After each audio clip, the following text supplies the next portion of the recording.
The rain came down in sheets, cold enough to burn. Hope Horn ran through the forest like her life depended on it because it did. Her bare feet slapped against mud and roots, her thin dress clinging to her body like a second skin, soaked through and weighing her down. Every breath tore from her lungs in ragged gasps. Behind her, voices echoed through the trees. Angry voices, hunting voices. Find her. She can't have gone far. The orphan witch needs to answer for what she's done. Witch. The word they'd branded her with 3 days ago, when the elder's daughter had fallen ill, and anyone needed to be blamed. Hope hadn't cast a curse. She didn't even know how. But when you're an Omega with no family, no pack bonds, no one to speak for you, the truth doesn't matter. Only survival matters. And right now, survival meant running. Thunder cracked overhead, and Hope stumbled, catching herself against a tree. Her palms scraped against bark. She couldn't feel the pain anymore, couldn't feel much of anything except the primal terror driving her forward. The Clearwater Pack had been her home for 23 years, the only home she'd ever known after her parents died when she was 5. But home had turned into a prison, and prison had turned into a death sentence.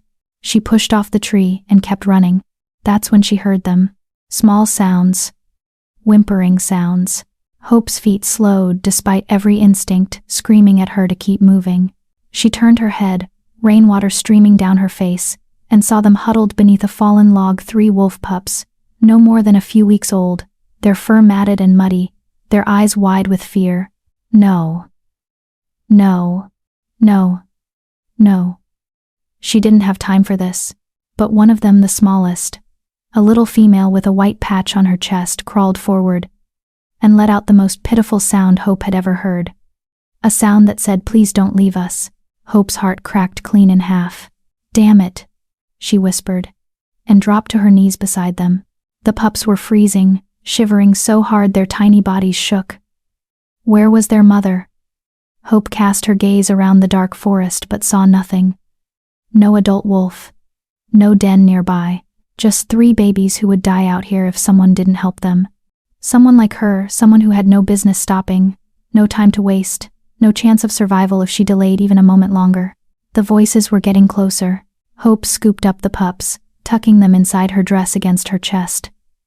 They were so small, barely more than handfuls of damp fur and desperation. She could feel their hearts hammering against her skin, racing almost as fast as her own. "I've got you," she whispered, even though she had no idea if that was true. "I've got you." And then she ran again. The forest blurred around her. Trees became shadows. Shadows became nightmares. Her legs burned. Her lungs screamed. The pups squirmed against her chest, their tiny claws pricking her skin, but she held them tight. She wouldn't let go, couldn't let go. Something deep inside her, something she'd always tried to ignore, stirred to life. A warmth that started in her core and spread outward, wrapping around the pups like invisible arms. They quieted almost immediately, their trembling easing, and Hope felt the connection forming between them. Fragile. Impossible. Absolutely forbidden. Omegas didn't bond with pups that weren't their own. It wasn't natural. Wasn't allowed. But Hope had never been good at following rules, especially rules that made no sense. Almost there. She lied to them, because she had no idea where there was. The ground dropped away suddenly, and Hope barely managed to stay upright as she skidded down a muddy slope. She crashed through underbrush, branches tearing at her dress, her hair, her skin. One of the pups let out a frightened yelp, and Hope tightened her grip. "Shh, baby, shh. It's okay. I promise it's okay." But it wasn't okay. Nothing about this was okay. She burst into a clearing and froze. A shrine, ancient and crumbling, covered in moss and vines, but unmistakably sacred. Stone pillars rose from the ground in a circle, each one carved with symbols. Hope didn't recognize spirals and moons and something that looked almost like flames. In the center stood an altar, its surface smooth, despite centuries of weathering. The rain fell everywhere except inside the circle. Hope's breath caught. She'd heard stories about places like this, old places, forbidden places, where the magic of their ancestors still lingered. Places where the boundary between worlds grew thin. The voices behind her grew louder. They were close now. So close. She had no choice. Hope ran into the circle and collapsed behind the altar, pressing her back against the cold stone. The pups whimpered, and she pulled them out just enough to check on them. 3 pairs of golden eyes stared up at her. The little female with the white patch, a male with dark gray fur, and another male, slightly larger, with unusual silver markings on his paws. "You picked the wrong Omega to follow," Hope whispered, her voice breaking. "I can't even save myself." The white-patched pup licked her thumb, and Hope felt tears mixing with the rain on her face. The hunting party entered the clearing. "There, I see her. By the shrine, she's desecrating sacred ground. Grab her before she curses us all." Hope closed her eyes and pulled the pups closer. This was it. This was how it ended. Not with her rejected and alone, but with 3 innocent lives depending on her, and her too weak, too powerless, too Omega to protect them. That warmth inside her flared again, hotter this time. Brighter. It pulsed through her veins like liquid fire, and the pups responded to it, their tiny bodies glowing faintly where they pressed against her chest. Hope's eyes snapped open in shock. What was happening? Hope Horn. The voice belonged to Beta Marcus. No, wait, she couldn't use that name. Beta Glenn Mackenzie. His massive frame appeared at the edge of the circle, flanked by 5 enforcers, all of them shifted into their wolf forms. Rain steamed off their fur. Their eyes glowed with predatory intent. "Step out of the shrine.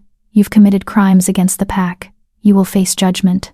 Hope's voice came out stronger than she expected. "I've committed no crimes except being born without power. You're a curse upon our bloodline," Glenn snarled. "You've brought sickness and misfortune. The moon goddess herself has marked you as—" He stopped mid-sentence. They all stopped, because something was happening to the shrine. The symbols carved into the pillars began to glow faint at first, then brighter, pulsing in rhythm with Hope's heartbeat. The altar beneath her hands grew warm, and the air inside the circle shimmered like heat rising from summer pavement. "What are you doing?" Glenn demanded, and for the first time, Hope heard fear in his voice. "I'm not doing anything," Hope said, and it was the truth.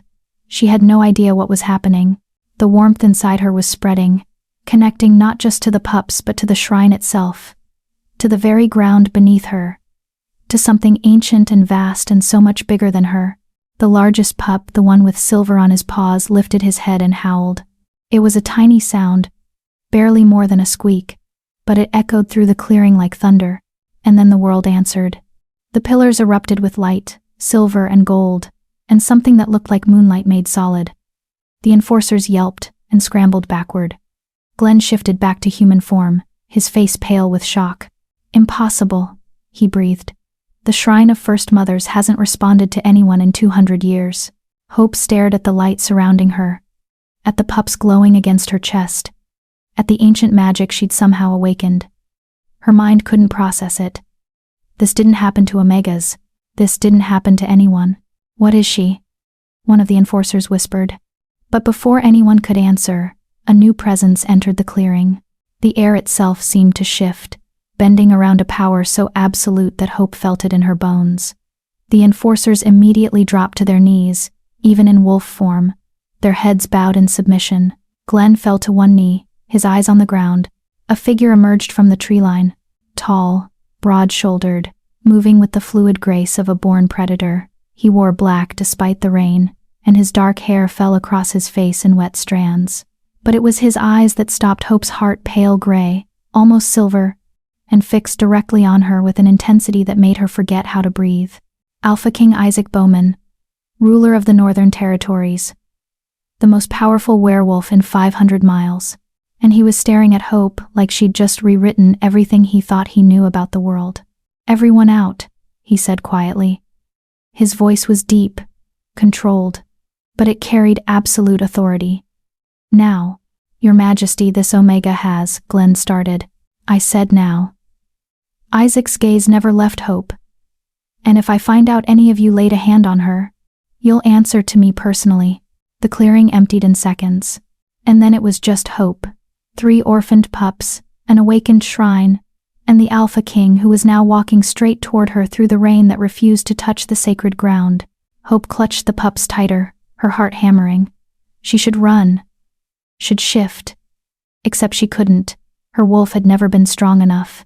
Should do something other than sit here frozen while the most dangerous man in the territory approached her like she was a puzzle he intended to solve. He stopped at the edge of the circle, and something flickered across his face. Surprise, wonder, and something else, something that looked almost like recognition. "How long have they been following you?" he asked, nodding toward the pups. Hope's voice came out as barely a whisper. "I found them 20 minutes ago.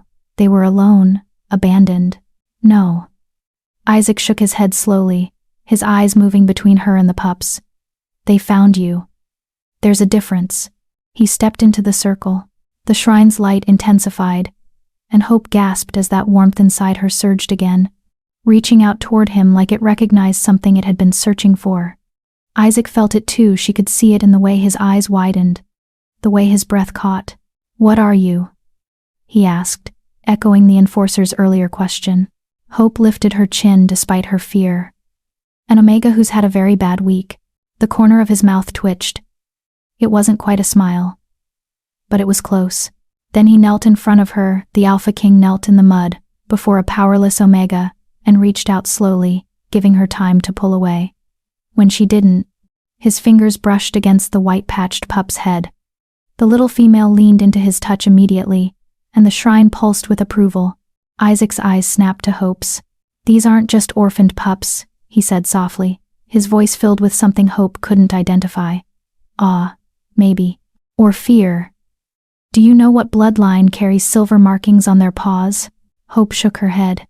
"The royal line," Isaac whispered. "These are my brother's children. The heirs everyone thought died in the fire 6 months ago."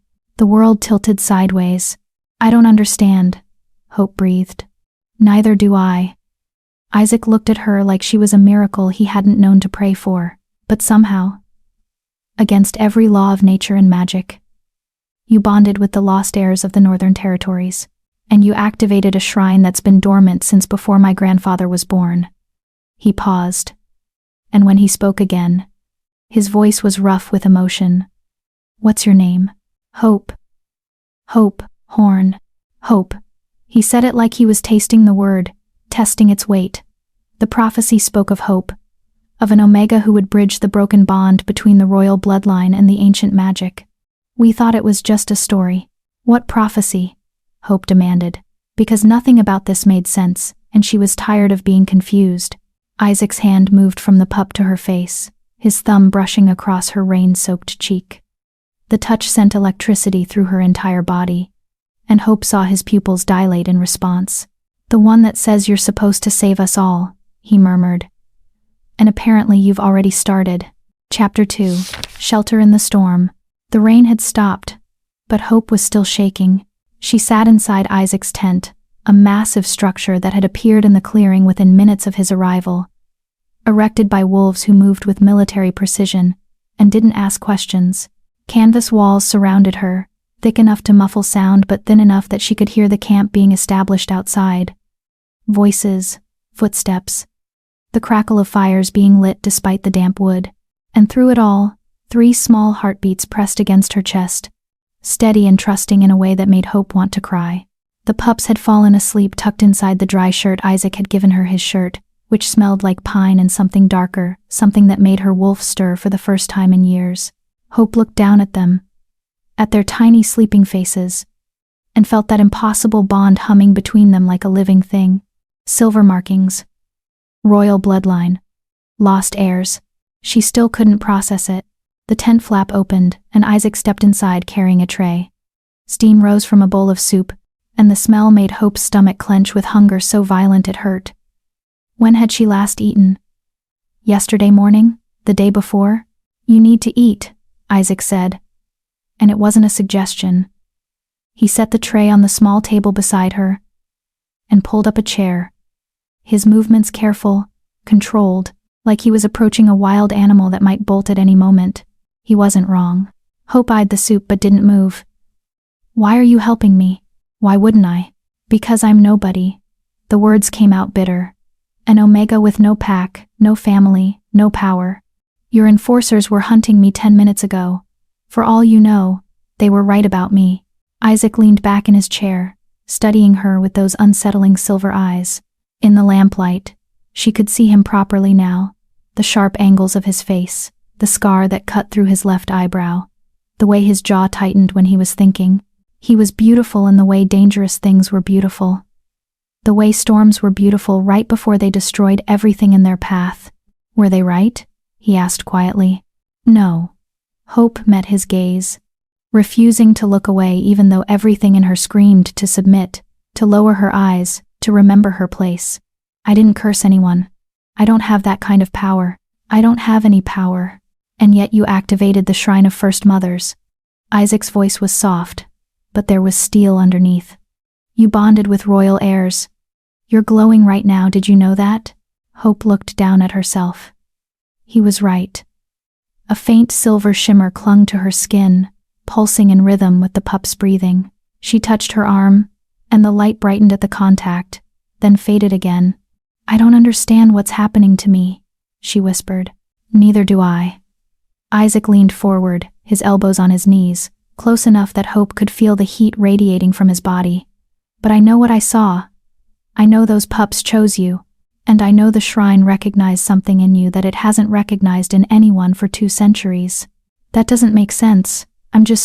Stop saying you're just anything. The command in his voice made her wolf whimper. I've met thousands of wolves in my life, Hope. Alphas, betas, omegas, every rank and bloodline. And I've never met anyone who could do what you just did.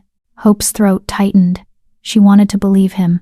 God. Some broken part of her wanted so desperately to believe that she was more than what the Clearwater Pack had told her she was. But belief was dangerous. Belief led to hope, and hope led to disappointment, and disappointment led to the kind of pain that never healed. The soup's getting cold, she said instead. Isaac's jaw tightened, but he didn't push. He just nodded and stood, moving toward the tent's entrance. I'll give you privacy. But hope? He paused, his hand on the canvas. Those pups need you strong. Whatever else you believe or don't believe about yourself, believe that. He left before she could respond. Hope stared at the soup, at the bread beside it, at the cup of water that looked cleaner than anything she'd drunk in months. Her hands trembled as she reached for the bowl.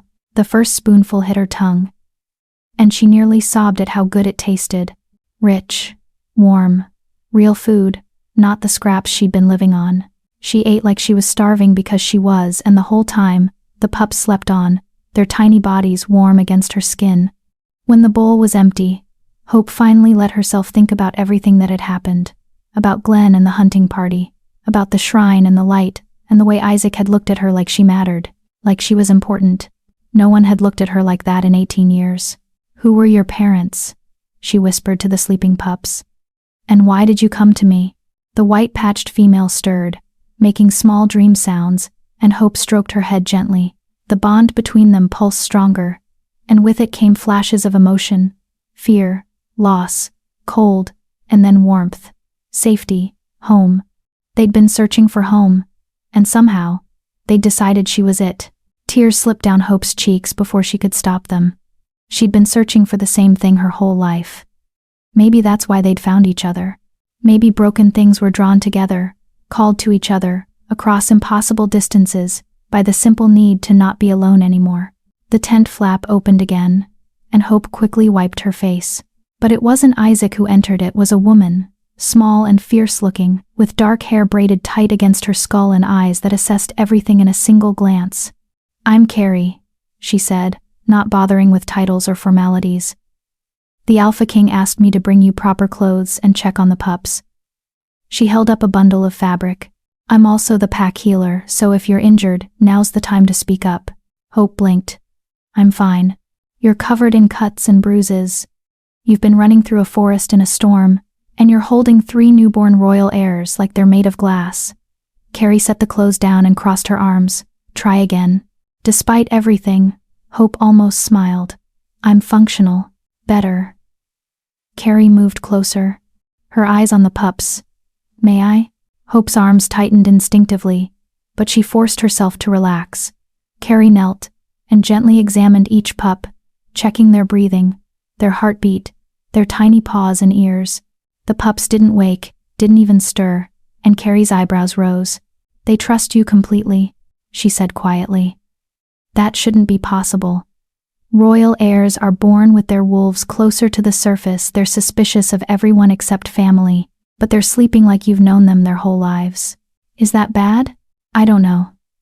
Carrie sat back on her heels, studying Hope with new interest. What's your bloodline? Unknown. Hope's voice went flat. I'm an orphan. Parents died when I was 5. No records. No relatives. Just me. Carrie didn't look satisfied, but she didn't push.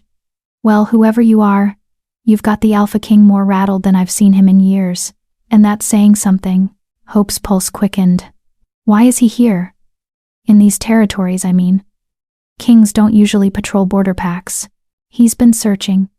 Carrie stood and moved toward the tent entrance. For 6 months. Ever since the fire that supposedly killed his brother and sister-in-law. He didn't believe they were dead, said he would have felt it through the Alpha bond. Turns out he was right. She paused. Get changed. Rest. The pups will need to feed soon, and we'll figure out what to do about that. You should know Isaac's called a gathering for dawn. Every ranked wolf in the territory will be there. Why? Carrie's smile was sharp. Because you just changed everything, Hope Horn. And now everyone needs to know what that means. She left, and Hope was alone again with the pups and her racing thoughts. Changed everything. The words echoed in her mind, mixing with older words, crueler words. Worthless, powerless, broken. The Clearwater Pack had spent 18 years making sure Hope knew exactly what she was, the lowest of the low. Kept alive out of obligation to the moon goddess's laws, but never valued, never wanted, never seen as anything more than a burden. And now the Alpha King said she was important. Now ancient magic responded to her touch. Now 3 royal heirs slept against her heart like she was their mother. Hope looked down at them, really looked. The white-patched female, the dark gray male, the silver-marked male. 3 tiny lives that depended on her now, whether she was ready or not. I don't know how to do this, she whispered to them. I don't know how to be what you need. But even as she said it, that warmth inside her, the one that had awakened at the shrine, pulsed with certainty. It didn't care what she knew or didn't know. It didn't care about her doubts or her fears. It just knew, with absolute conviction, that these pups were hers to protect, and maybe that was enough. Hope changed into the clothes Carrie had brought, soft wool pants and a tunic that actually fit, so different from the threadbare dress she'd been wearing. She braided her wet hair to keep it out of her face, then settled back down with the pups. Outside, she heard Isaac's voice giving orders, heard the camp settling in for the night, heard the normal sounds of pack life, laughter, conversation, the easy comfort of wolves who belonged to something bigger than themselves. She'd forgotten what that sounded like. The tent flap opened one more time, and Isaac stepped inside. He'd changed to dry clothes, his hair pushed back from his face. But his eyes still held that intense focus, that look that said he was trying to solve her like a puzzle. Carrie said you refused a medical examination, he said. I'm fine. You keep saying that. He moved closer, and Hope's breath caught. But you're not fine. You're exhausted, terrified, running on nothing but adrenaline and sheer stubbornness. He crouched beside her chair, bringing them eye to eye. Let me help you, Hope. Why? The question burst out of her. Why do you care what happens to me?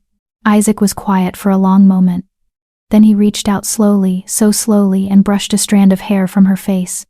His touch was gentle, reverent almost, and it made something in Hope's chest crack open. Because you saved them, he said softly.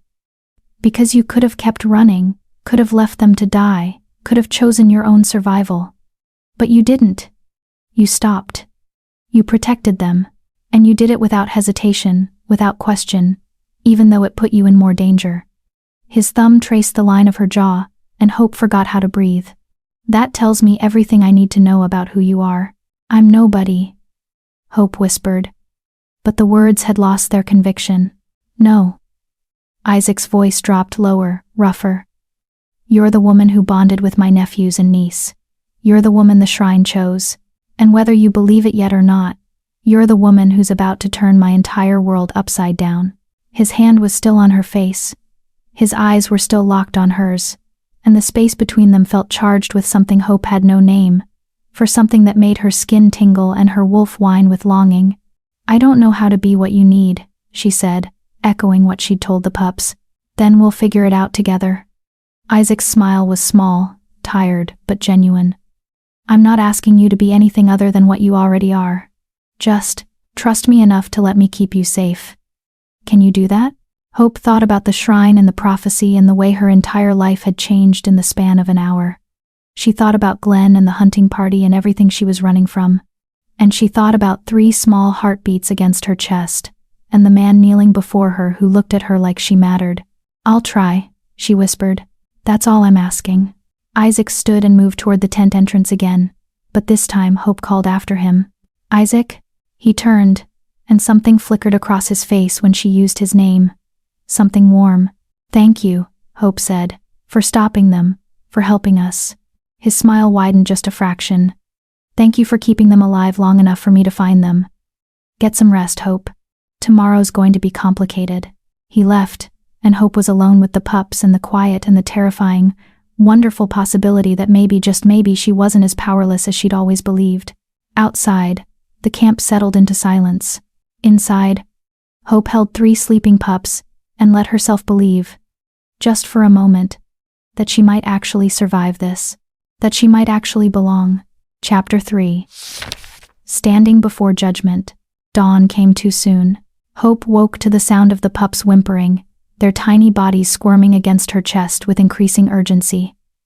Hunger. They were hungry, and she had no idea what to do about it. "Shh, babies, I know," she murmured, sitting up carefully. Her body ached everywhere, muscles she'd forgotten she had screamed in protest from yesterday's run through the forest. But the pain was distant compared to the panic rising in her throat. "I know you need to eat. Just give me a minute to figure this out." The tent flap opened, and Carrie entered carrying a basket. "Thought I'd find you awake. Wolf pups have terrible timing." She set the basket down, revealing several bottles filled with milk. Goat's milk mixed with herbs. "It's not ideal, but it'll keep them alive until we find a nursing she-wolf." "Will they take bottles?" Hope asked, already reaching for one. "Royal pups? Probably not without a fight." Carrie knelt beside her. "But you've got that bond working for you. They'll take it from you even if they wouldn't from anyone else." She was right. The moment Hope offered the bottle to the white-patched female, the pup latched on desperately, her tiny paws kneading against Hope's hand. The 2 males followed, and soon all 3 were feeding, their earlier distress melting into contented sounds that made Hope's heart squeeze. "You're a natural," Carrie observed, watching with clinical interest. "I'm terrified," Hope admitted. "Same thing sometimes." Carrie sat back, her expression softening slightly. "You should know the gathering starts in an hour. Isaac wants you there, but you don't have to attend if you're not ready." Hope's stomach dropped. "What happens at this gathering?" "Isaac announces that the heirs are alive. He explains how they were found. And he decides what happens next." Carrie paused. "Including what happens to you." The words hung in the air like a threat. "They'll want me gone," Hope said quietly. It wasn't a question. She knew how this worked. She'd seen it play out her entire life. Omegas were tolerated, not celebrated, and an Omega bonded to royal heirs? That was an anomaly. A problem to be solved. "Some will," Carrie agreed. "But Isaac's word is law.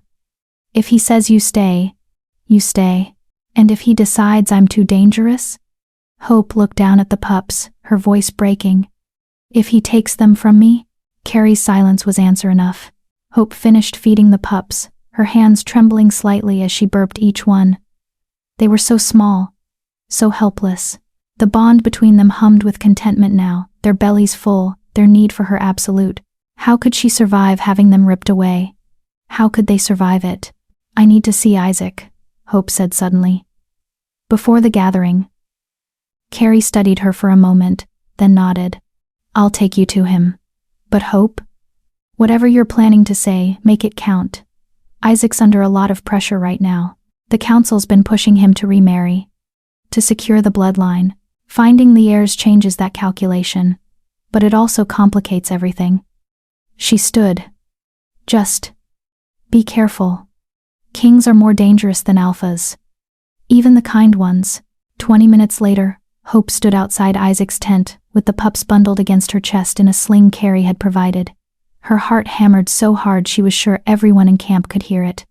Around her, wolves moved with purpose, building fires, preparing food, erecting platforms for what she assumed would be the gathering space. Several stopped to stare at her, some with curiosity, others with suspicion. Hope lifted her chin and stared back until they looked away. "The Alpha King is expecting you," a guard said, pulling back the tent flap. Hope stepped inside. Isaac stood at a table covered in maps, his hands braced on the surface, his shoulders tense. He looked like he hadn't slept. When he turned to face her, Hope saw exhaustion etched into every line of his face, but also something else. Something fierce and protective that made her breath catch. "Hope." He crossed to her immediately, his eyes scanning her face, then dropping to the pups. "Is everything all right?"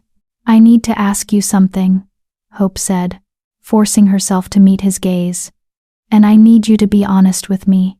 Isaac's jaw tightened, but he nodded. "Always. Are you going to take them from me?" The question landed like a physical blow. Isaac's eyes widened, and something that looked almost like pain flickered across his face. "Is that what you think I'd do?" His voice was rough. "I think you're a king," Hope said quietly. "I think you have responsibilities and a kingdom to protect. I think 3 royal heirs bonded to a powerless Omega is probably a nightmare scenario for you." She swallowed hard. "And I think if you decided I was too dangerous or too weak or too anything to keep them safe, you'd do what you had to do. So I'm asking, please just tell me now. Tell me so I can prepare. Tell me so I can." "Hope."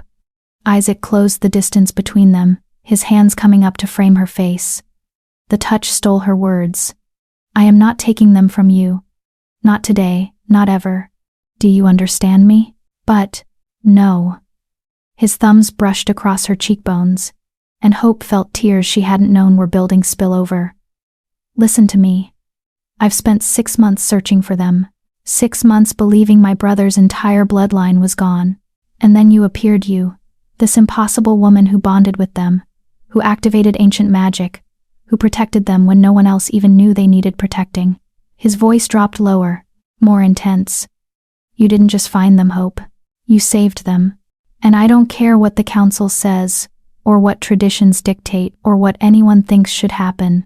Those pups chose you, and I'm not going to dishonor that choice."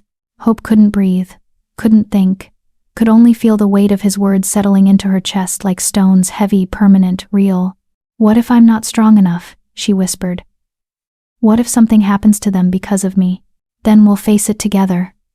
Isaac's forehead pressed against hers, and Hope's eyes fluttered closed. "But you need to stop expecting the worst from everyone around you. Stop waiting for people to abandon you or hurt you or tell you you're not enough." His breath was warm against her lips. "You are enough, Hope. More than enough." A knock on the tent pole broke the moment. Isaac pulled back, his hands dropping reluctantly, and Hope felt the loss like cold water. "Your Majesty," a male voice called. "The gathering is assembled." Isaac's expression shifted, the soft concern hardening into something more commanding, the king returning to the surface. But when he looked at Hope, his eyes were still warm. "Are you ready for this?" Hope thought about Glenn and the Clearwater Pack.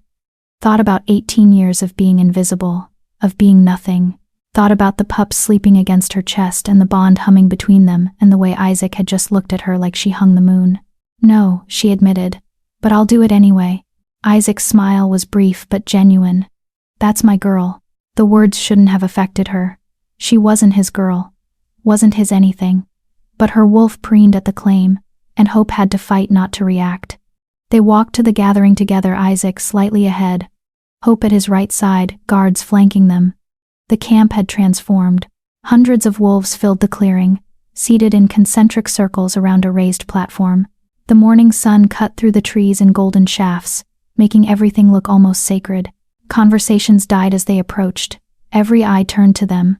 To Hope, she felt their judgment like physical weight. Saw the way they assessed her. Catalogued her weaknesses. Found her lacking. Omega. The word whispered through the crowd like poison. Isaac's hand found the small of her back, steadying her. The touch was brief, professional, but it anchored her. "Stay close," he murmured. "And remember, you belong here." They climbed onto the platform, and Isaac gestured for Hope to stand beside him rather than behind. It was a statement, one that sent murmurs rippling through the crowd. "Wolves of the Northern Territories." Isaac's voice rang out, powerful and absolute. The murmuring stopped instantly. 6 months ago, my brother Javier and his mate were killed in a fire that destroyed their entire compound. We mourned them. We honored them. And we believed their bloodline had ended. He paused, letting the words sink in. "We were wrong." Isaac nodded to Hope, and she understood. With trembling hands, she pulled back the sling's fabric, revealing the 3 sleeping pups. Gasps echoed through the clearing. Several wolves stood, their eyes wide with shock. "The heirs survived," Isaac continued. "Against all odds, against all reason, they survived. And they were found by this woman, Hope Horn, an Omega from the Clearwater Pack who protected them, bonded with them, and brought them home." "An Omega bonded with royal heirs," someone shouted. "That's impossible." "And yet it happened," Isaac said calmly. "Witnessed by myself and confirmed by our healers. The bond is real, complete, and unbreakable." "She must have used dark magic," another voice called. "No Omega has that kind of power naturally." The accusation hit Hope like a fist. She'd known this was coming, but knowing didn't make it easier. Her hands tightened protectively around the pups. "Be very careful with your next words," Isaac said, and his voice dropped into something dangerous. "Because you're not just accusing Hope of dark magic. You're accusing the moon goddess herself of making a mistake." Silence fell like a hammer. "The Shrine of First Mothers responded to her," Isaac continued. "Ancient magic that hasn't awakened in 2 centuries recognized her. Are you suggesting the shrine built by our ancestors, blessed by the goddess, would respond to corruption?" His eyes scanned the crowd, daring anyone to answer. "Or is it perhaps possible that we've forgotten what true power looks like? That we've become so focused on bloodlines and traditions that we've lost sight of what the goddess actually values?" "Your Majesty." An older woman stood white-haired, regal, her eyes sharp.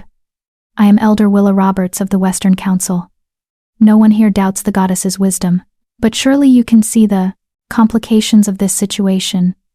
An Omega bonded to heirs means they have a protector," Isaac interrupted. "One who's already proven she'll put their lives above her own. What more could we ask for?" "We could ask for someone appropriate," Willa said carefully. "Someone trained. Someone of proper rank to raise future alphas. Someone who isn't an Omega, you mean," Hope said, and her voice carried across the clearing despite her fear. Every eye snapped to her. Isaac's hand pressed against her back, not restraining but supporting. Willa's expression didn't change. "This isn't personal, child. It's practical. Omegas lack the strength, the authority. The what?" Hope took a step forward, and the pup stirred at her chest, responding to her emotion. "The power? Because I seem to remember activating a shrine that none of your appropriate wolves could touch. The authority? These pups chose me, isn't that authority enough?" Her voice grew stronger. "Or is it just that you can't accept that the goddess might see value in something you've spent centuries dismissing?" The clearing erupted into chaos, some wolves shouting agreement, others calling for Hope's removal. The noise woke the pups, and they began to cry, their small voices cutting through the argument. And then everything changed. The white-patched female lifted her head and howled a pure, piercing sound that shouldn't have been possible for a pup so young. The shrine, still visible at the clearing's edge, blazed to life. Silver light poured from the pillars, and the symbols carved into stone began to glow. Every wolf in the clearing felt it, the pull of ancient magic, the weight of divine presence. The pup's howling grew louder, and Hope gasped as that warmth inside her surged, connecting to them, to the shrine, to something vast and eternal that existed beyond human understanding. Her skin began to glow, silver and gold mixing, and she felt her wolf rise for the first time in years, not weak, not broken, but powerful and whole and absolutely certain. "Hope," Isaac breathed beside her, his eyes wide with awe, but Hope couldn't respond. Couldn't do anything except hold the pups and feel the magic pouring through her, reshaping her, awakening parts of herself she hadn't known existed. And in that moment, every wolf in the clearing felt it too. felt the bond between Hope and the heirs, felt the shrine's approval, felt the goddess's presence like sunlight breaking through storm clouds. When the light finally faded, Hope was still standing, still holding the pups who had quieted back to sleep, but something had changed. She felt it in her bones, in her blood. She was still an Omega. But she was also something more, something the prophecy had been waiting for. Elder Willa stared at her, face pale. "Blessed Mother," she whispered. "The silver flame. She's the one from the old texts." Isaac's hand found Hope's, his fingers threading through hers. And when he spoke, his voice carried absolute conviction. "Still think she's inappropriate?" No one answered, because there was no argument left to make. Chapter 4. Secrets of the Ancient Ones. The gathering dispersed slowly, wolves breaking into clusters of heated conversation. Hope could feel their stares, some reverent, some suspicious, all of them weighing her worth against prophecies and traditions she didn't understand. Isaac's hand remained in hers, warm and steady, as he led her away from the platform. The guards formed a protective circle around them, and Hope was grateful for the barrier. Her legs felt unsteady, her entire body humming with residual magic she had no idea how to control. "Where are we going?" she asked as they passed through the camp toward the forest's edge. "Somewhere we can talk without an audience," Isaac replied. His jaw was tight, his expression unreadable. "And somewhere you can learn what you've just become." They walked in silence, the pups content against Hope's chest, their tiny heartbeats synchronizing with her own still racing pulse. The forest grew denser, older, the trees towering overhead like cathedral pillars. After 20 minutes, they emerged into a clearing Hope hadn't seen before. Her breath caught. A stone circle stood at its center, similar to the shrine but larger, more elaborate. 7 pillars instead of 5, each one carved with intricate patterns that seemed to shift in the dappled sunlight. In the middle sat a stone table, not an altar, but something that looked almost like a desk, its surface covered in ancient writing. "The archive of First Mothers," Isaac said quietly. "Where our ancestors recorded the prophecies." He released her hand and moved toward the nearest pillar, his fingers tracing the carved symbols. "I haven't been here since I was a child. My father brought me once, told me stories about the silver flame. I thought they were just that, stories." Hope approached the stone table cautiously, the pups stirring at her movement. The writing on its surface glowed faintly, responding to her presence. She couldn't read the language, but something deep inside her recognized it anyway, felt the weight of its meaning pressing against her consciousness. "What is the silver flame?" she asked, her voice barely above a whisper. Isaac turned to face her, and in his eyes she saw something she couldn't quite name. Fear, maybe, or wonder, or both. "A myth," he said. "Or so we thought. The prophecy speaks of an Omega born under a blood moon, marked by the goddess herself, who would bridge the broken bond between ancient magic and royal bloodlines." He moved closer, his gaze intense. "She would bear the silver flame, a power that could heal or destroy, protect or consume. And she would appear in our darkest hour, when the royal line was on the brink of extinction."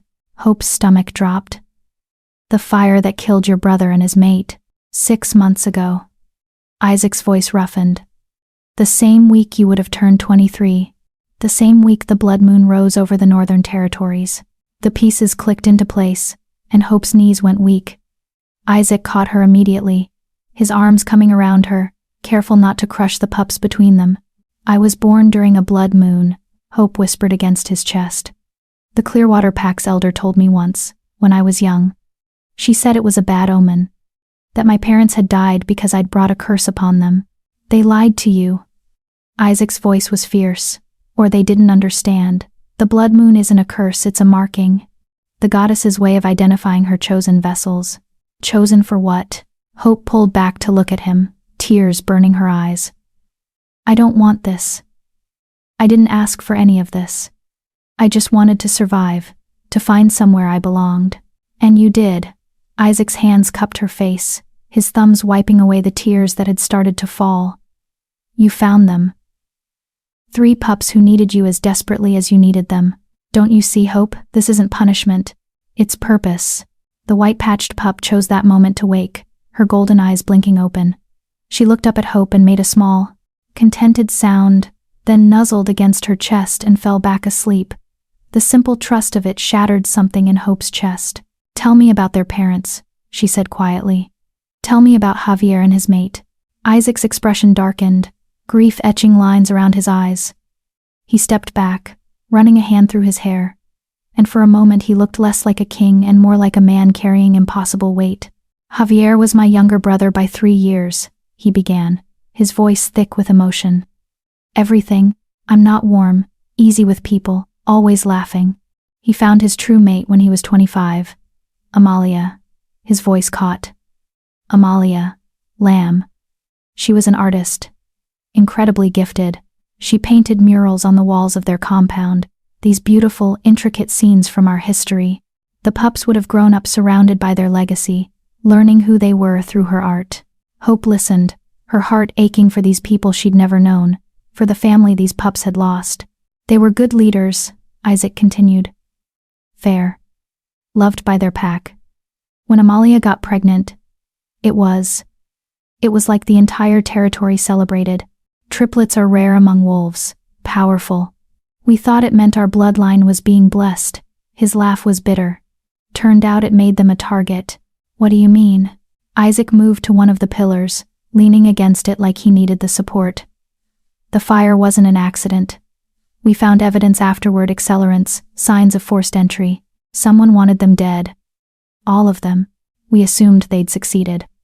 He looked at Hope, and his eyes were haunted. "I spent 6 months hunting for the ones responsible. 6 months following leads that went nowhere, questioning wolves who knew nothing. And all that time, these 3, he gestured to the sleeping pups, were out there, alone, surviving somehow until they found you." "How?" Hope asked. "How did they survive?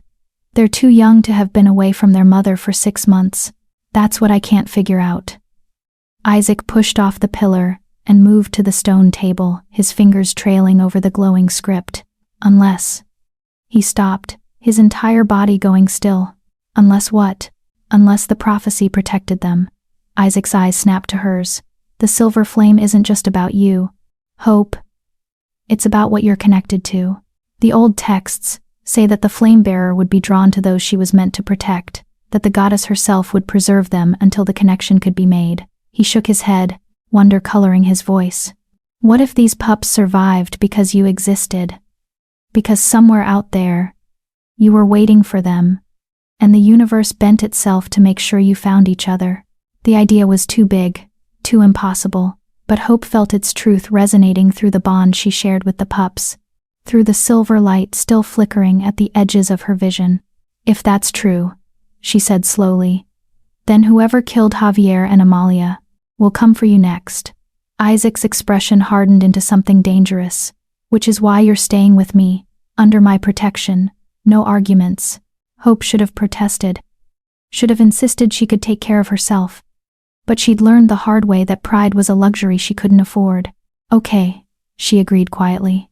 Isaac blinked, clearly surprised by her easy acceptance. "Okay? I'm not stupid, Isaac. I know I can't protect them alone. Not from whoever's powerful enough to kill an alpha and his mate." Hope looked down at the pups, her resolve hardening. "I'll do whatever it takes to keep them safe. Even if that means accepting help." Something shifted in Isaac's expression, respect, maybe, mixed with that same heated intensity she'd seen before. He crossed to her in 3 long strides, and suddenly they were close again, close enough that Hope could feel the warmth radiating from his body. "You're remarkable," he said softly. "Do you know that?" Hope's breath caught. "I'm terrified." Remarkable and terrified aren't mutually exclusive. His hand came up to cup her cheek, and Hope leaned into the touch without thinking. "Hope, I need you to understand something. What happened at the gathering?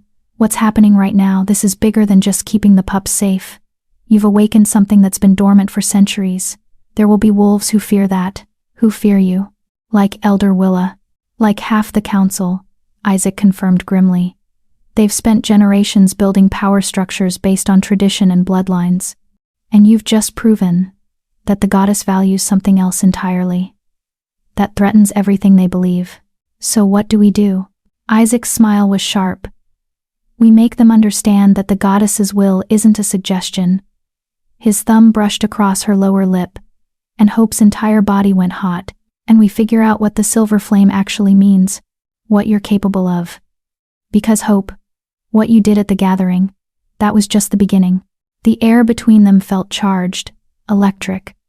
Hope's wolf was howling for her to close the distance, to press against him, to claim and be claimed. But Isaac stepped back, breaking the spell, his expression carefully neutral.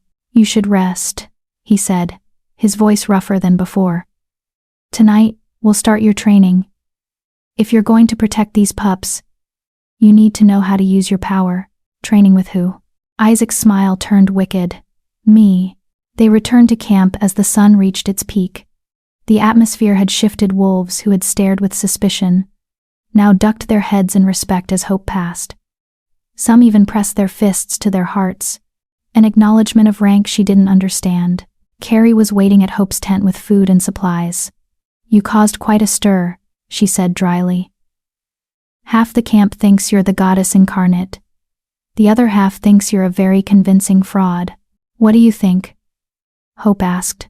Settling into a chair to feed the pups, Carrie considered her for a long moment. "I think you're a woman who's been underestimated her entire life, and I think everyone who dismissed you is about to have a very painful realization." She handed Hope a bottle. "Also, I think you've got the Alpha King more twisted up than I've ever seen him, so congratulations on that." Hope felt her cheeks heat. "I don't know what you're talking about." "Sure you don't." Carrie's grin was knowing. "Just be careful. Isaac spent his entire life putting duty before everything else. If he lets himself care about you really care, it'll complicate things in ways neither of you are ready for." The words settled into Hope's chest like stones. She knew Carrie was right. Kings didn't fall for powerless omegas, prophecy or not. Whatever this thing was between them, this attraction, this connection, it couldn't go anywhere. Isaac needed a queen, someone strong and capable and appropriate, someone who wasn't her. But even as she thought it, Hope remembered the way he'd looked at her in the archive, the way his voice had roughened when he called her remarkable, the way his touch had made her feel like she was something precious, something worth protecting.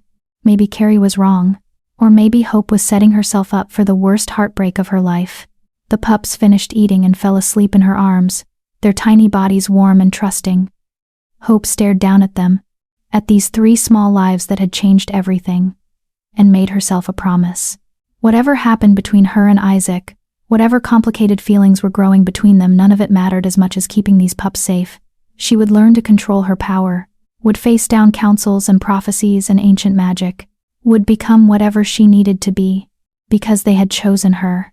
And Hope Horn didn't know how to be a lot of things, but she knew how to be loyal, how to fight for the few people who'd ever shown her kindness, how to protect what was hers. The afternoon passed quietly.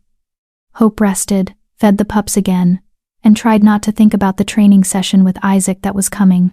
But as the sun began to set, painting the sky in shades of orange and gold, her nerves returned with a vengeance. A guard appeared at her tent. "The Alpha King requests your presence. I'm to escort you and watch the pups while you train." Hope's stomach flipped. "The pups come with me." The guard looked uncertain. "Your Majesty, I mean, Miss Horn," the Alpha King specifically said. "The pups come with me," Hope repeated, her voice firmer. The bond between them hummed with approval, and she felt that silver warmth building in her chest again. "I'm not leaving them." "Not yet." The guard's eyes widened slightly, and he bowed his head. "As you wish." They made their way through the camp to a cleared area at its edge. Isaac waited there, dressed in simple training clothes, his arms crossed over his chest. When he saw Hope approaching with the pups still strapped to her chest, his eyebrows rose. "I said I'd watch them," he pointed out. "And I said they stay with me." Hope lifted her chin. "The bond is still new. Separating us causes them distress." It was true, but it was also an excuse. Hope wasn't ready to be apart from them, wasn't ready to trust anyone else, even Isaac, with their care. Isaac studied her for a moment, then nodded slowly. "All right. We'll work around it." He gestured to the open space. "Do you know anything about controlling a wolf shift?" "I've never successfully shifted," Hope admitted. "My wolf has always been too weak." Your wolf was never weak. Isaac moved closer, circling her slowly. She was dormant, waiting. Now she's awake, and you need to learn how to work with her instead of fighting her. How do I do that? Close your eyes. Hope obeyed, her heart racing. Feel her. Isaac's voice came from behind her now, low and commanding. Feel your wolf moving beneath your skin. She's not separate from you, Hope. She's not something to control. She's you. The truest version of you. Hope concentrated, reaching inward. And there she was, her wolf, stronger than she'd ever been, silver-furred and golden-eyed. Powerful. Whole. Their eyes met across the internal landscape of Hope's mind, and the wolf tilted her head. Finally, she seemed to say, finally you see me. I see her, Hope whispered. Good. Isaac's hands settled on her shoulders, warm even through her shirt. Now ask her to come forward. Not to take over, but to merge with you. To share your skin. Hope reached for her wolf, and the wolf reached back. Power surged through her, clean and bright, and so much stronger than anything she'd ever felt. Her bones shifted, her senses sharpening, and when she opened her eyes, the world had changed. Colors were more vivid, sounds more distinct. She could smell everything: the camp, the forest, Isaac's scent wrapping around her like smoke and pine, and something uniquely him. Look at your hands, Isaac said softly. Hope looked down. Her hands were still human, but silver light danced beneath her skin, and her nails had sharpened into claws. A partial shift. Something that should have been impossible for an Omega. How? She breathed. Because you're not just an Omega anymore, Isaac said. You're the silver flame. And Hope? He moved to stand in front of her, his eyes blazing with intensity. You're going to be magnificent. Chapter 5. Fire in the Darkness. Training with Isaac became Hope's lifeline over the next 3 days. Every evening, as the sun dipped below the trees, she would meet him at the clearing's edge. The pups would sleep in their sling against her chest, lulled by the rhythm of her movements, while Isaac pushed her to embrace the power she'd spent her whole life suppressing. Again, he commanded on the third night, circling her as she held the partial shift. Hold it longer this time. Feel your wolf settling into your bones. Not fighting against them. Hope gritted her teeth, silver light flickering beneath her skin. Sweat dripped down her spine despite the cool evening air. Every muscle trembled with effort. I can't, it's too much. You can. Isaac's voice was closer now, steady and sure. You're holding back because you're afraid of what happens if you let go.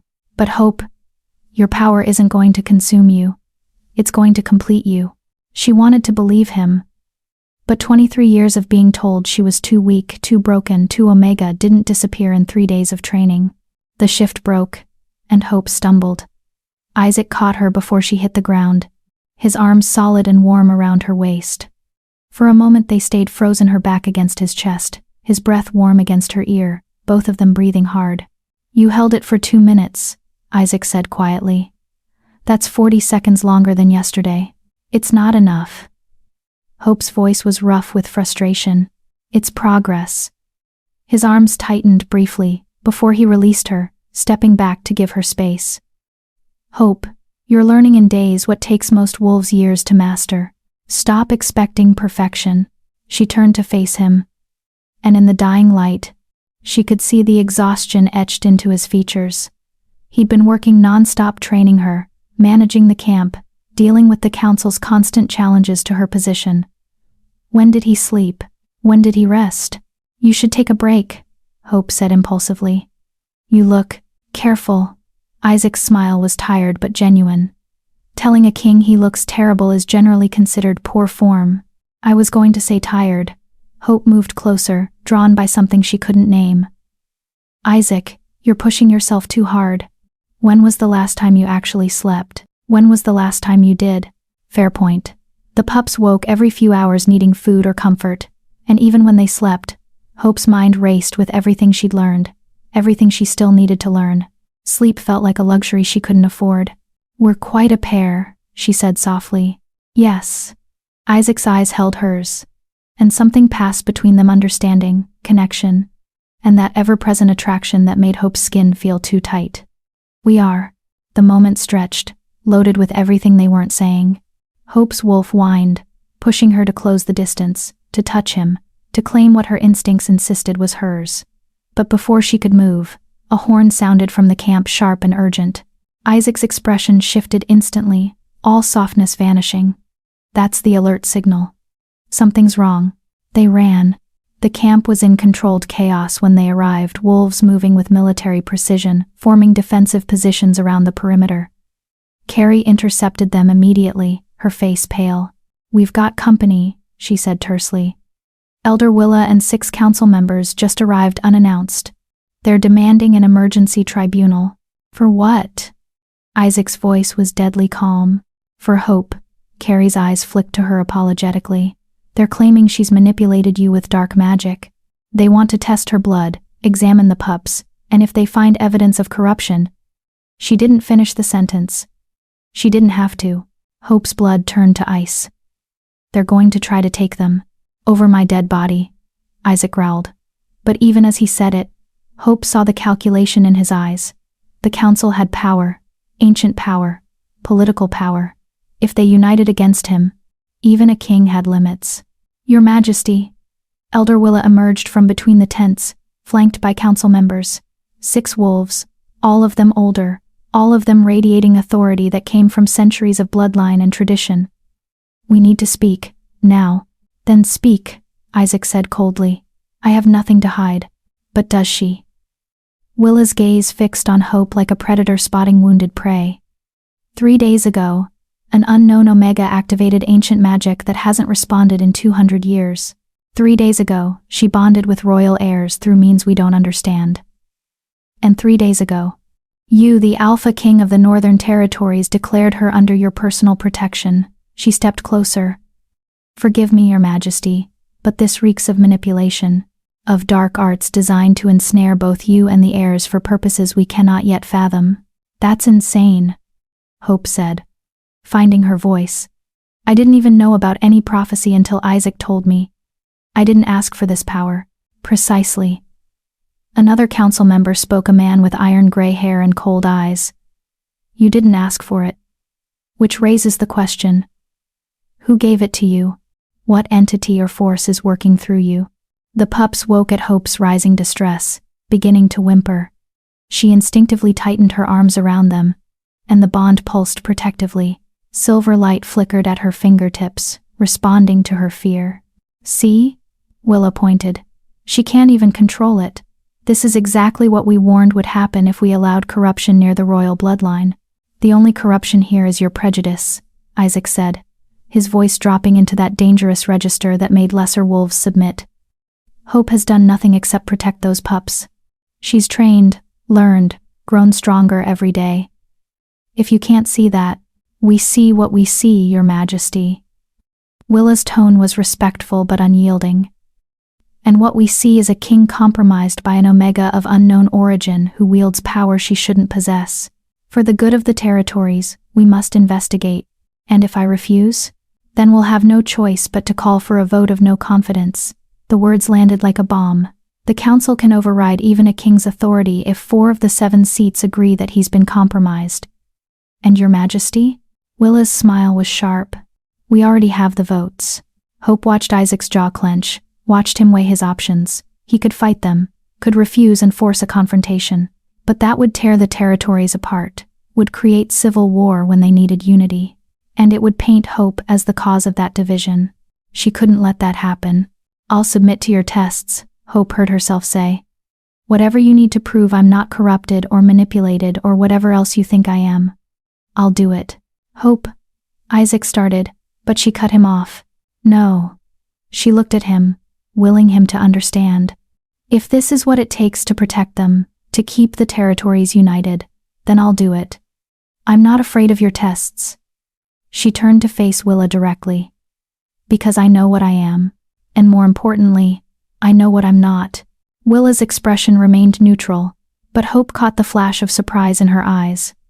"Very well. The testing will begin at dawn. You'll be confined to your tent until then, under guard. The pups will remain with you, but you're not to leave or communicate with anyone except the healers who bring their food." "That's house arrest," Carrie protested. "That's protocol," Willa countered. If she's truly innocent, she has nothing to fear. Isaac looked like he wanted to argue, but Hope shook her head slightly. She could see the political trap they'd laid. If Isaac fought too hard to protect her, it would only fuel suspicions that she'd compromised him. The only way through this was to prove herself, even if the thought terrified her. "I agree to the terms," Hope said quietly. The next hour passed in tense silence as Hope was escorted to her tent. 2 guards posted themselves outside wolves she didn't recognize, their expressions carefully blank. Isaac tried to follow, but Willa blocked him. "Your Majesty, you must understand how this looks. Until we've cleared her, any contact between you could be seen as continued manipulation. She's alone." Isaac bit out. "With 3 pups who need constant care, the healers will provide everything necessary. Your Majesty, please, for the good of all of us, maintain appropriate distance." Hope watched from her tent entrance as Isaac struggled with the order.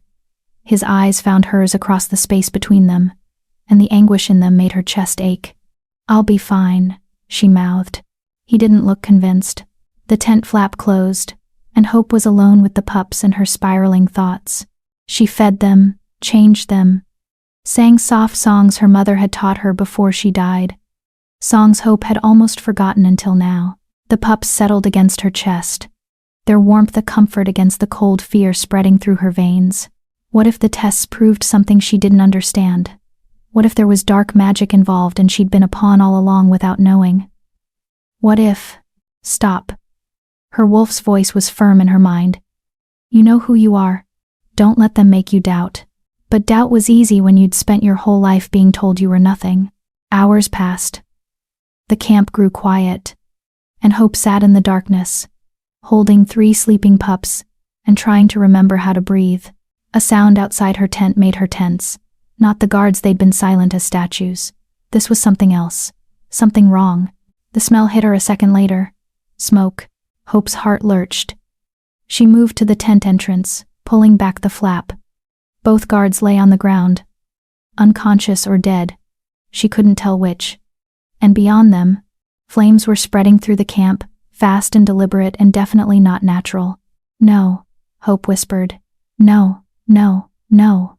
She grabbed the sling with the pups, checking frantically to make sure they were secure, and burst from the tent. Chaos surrounded her, wolves shouting, trying to contain the blaze, but it was spreading too fast. Someone had done this. Someone had started a fire and taken out her guards, and a figure emerged from the smoke. Tall, cloaked, face hidden beneath a dark hood. "Hello, little Omega," a voice rasped. "We've been looking for you." Hope backed away, her mind racing. The partial shift she'd been practicing it. Could she do it now, when it mattered? Could she protect the pups? Silver light flared beneath her skin as she called her wolf forward. The shift came easier this time, fueled by pure desperation. Her claws extended, her senses sharpened, and she felt power coursing through her veins. "Stay back," Hope growled, her voice deeper with her wolf so close to the surface. The figure laughed. "Oh, they said you'd develop teeth. Good. This will be more interesting than just killing an Omega." 3 more figures appeared from the smoke, surrounding her. All of them moving with predatory grace. All of them focused on her and the pups with deadly intent. Hope's mind went cold and clear. She couldn't fight 4 trained killers. Couldn't run with the pups slowing her down.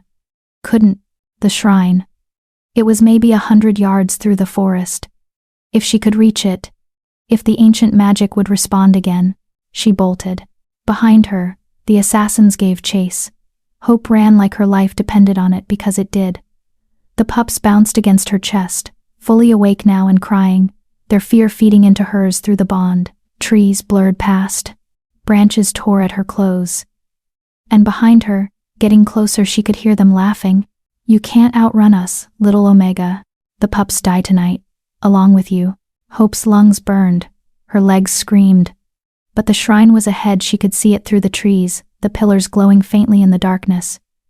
Just a little farther, just a little. Something slammed into her from the side, sending her sprawling. Hope twisted mid-fall, protecting the pups with her body. She hit the ground hard, pain exploding through her shoulder, but managed to roll back to her feet. The hooded figure from before stood between her and the shrine. End of the line. Hope's wolf snarled, And without thinking, she called on that warmth in her chest, that silver flame. Power erupted from her hands, wild and uncontrolled, slamming into the assassin with the force of a freight train. The figure flew backward, crashing into a tree. But the other three were already there, circling her like wolves around wounded prey. "Interesting," one of them said. "But untrained power is just noise." They attacked as one. Hope fought with everything she had, claws, teeth, that raw silver power. She managed to catch one across the face, sending him reeling. Dodged another's strike by inches. But there were too many, and she was too new to this, too unpracticed. A blade sliced across her ribs, and Hope screamed. The pups screamed with her, their cries piercing the night. And that's when everything changed. The bond between them exploded outward, amplified by their combined terror. Silver light erupted from Hope's body in a wave, and she felt the pup's power joining with hers, raw, ancient, absolute. The assassins were thrown back like leaves in a storm. The shrine blazed to life, responding to the surge of magic, and Hope felt something shift deep inside her, something clicking into place. Awakening fully for the first time. "Hope." Isaac's voice cut through the chaos. He burst into the clearing in full wolf form, massive, black-furred, absolutely deadly. Behind him came a dozen warriors, all of them shifting mid-run. The assassins scattered, vanishing into the forest like smoke. Isaac shifted back to human form and ran to Hope, his hands immediately checking her for injuries. When he found the cut across her ribs, his expression went murderous. "Who were they?" he demanded, his voice shaking with barely controlled rage. "I don't know."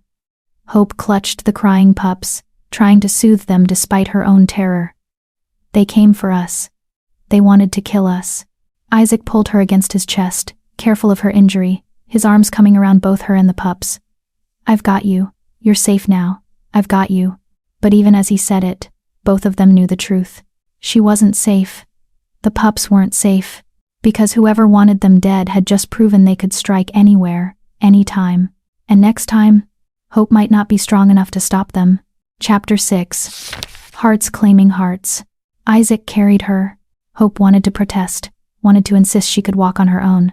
But the truth was her legs wouldn't hold her. The adrenaline had drained away, leaving nothing but trembling exhaustion and pain that radiated from her ribs with every breath. The pups had finally quieted, exhausted from their own terror, sleeping fitfully against her chest. Their tiny heartbeats were the only thing keeping Hope grounded as Isaac moved through the camp with purpose, barking orders to warriors who scattered to follow his commands. "Search the perimeter. I want to know how they got past our defenses. Double the guard on all entry points. Someone wake Carrie. Now." He didn't take Hope back to her tent, the one that now reeked of smoke and conspiracy. Instead, he carried her to his own quarters, a larger structure at the camp's center, and kicked the door shut behind them with enough force to rattle the frame. "Isaac," Hope started, but he silenced her with a look. "Don't." His voice was rough, dangerous. "Don't tell me you're fine. Don't tell me it's just a scratch. Don't tell me anything except where else you're hurt."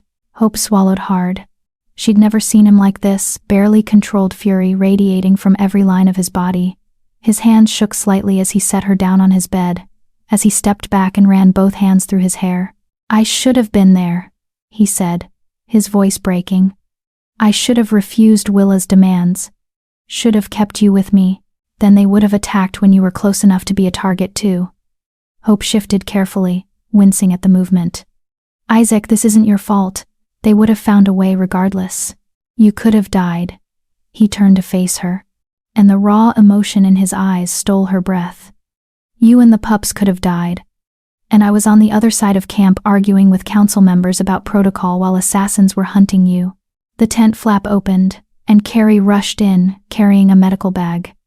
She took one look at Hope's blood-soaked side, and immediately got to work, cutting away the ruined fabric of Hope's shirt. "Out," Carrie said to Isaac without looking up. "No, Your Majesty, I need space to work." I said no. Isaac's tone left no room for argument. "I'm staying." Carrie's eyes flicked between them, reading something Hope couldn't name in the tension stretched tight between them. Then she nodded. "Fine. But sit down before you collapse. You're no good to anyone if you pass out." Isaac sat, but his eyes never left Hope as Carrie examined the wound. The cut was long but not deep, a slice across her ribs that had bled dramatically but missed anything vital. Carrie cleaned it with practiced efficiency, her hands gentle despite her gruff manner. "You got lucky," Carrie said. "Another inch, and this would have punctured a lung. As it is, you'll need stitches and rest." She glanced at the sleeping pups. "How are they?" "Scared but unhurt." Hope's voice was barely above a whisper. The reality of what had almost happened was starting to sink in, and her hands had begun to shake. They cried. Their fear fed into mine through the bond. And something happened. The power amplified. "The pup's power combined with yours," Isaac said, his voice tight. "That's why the shrine responded so strongly. They're not just bonded to you, they're channeling through you. Which makes her even more of a target," Carrie muttered, beginning to stitch. "Whoever wants these pups dead now knows that killing Hope kills all 4 of them at once." The words hung in the air like a death sentence. "No one is killing anyone," Isaac said with absolute conviction. "From now on, Hope stays with me. In my quarters. Under my personal guard. I don't care what the council says.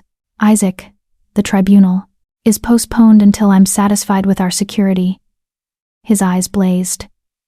"They can't test you if you're dead. Willa. And her counsel can wait." Carrie finished the last stitch and tied it off. "There. Keep it clean, don't strain yourself. And for the love of the goddess, don't get into any more fights for at least a week." She packed up her supplies and stood. "I'll bring food and supplies for the pups." "Your Majesty?" A word outside. Isaac followed her out, and through the canvas walls, Hope could hear their muffled conversation.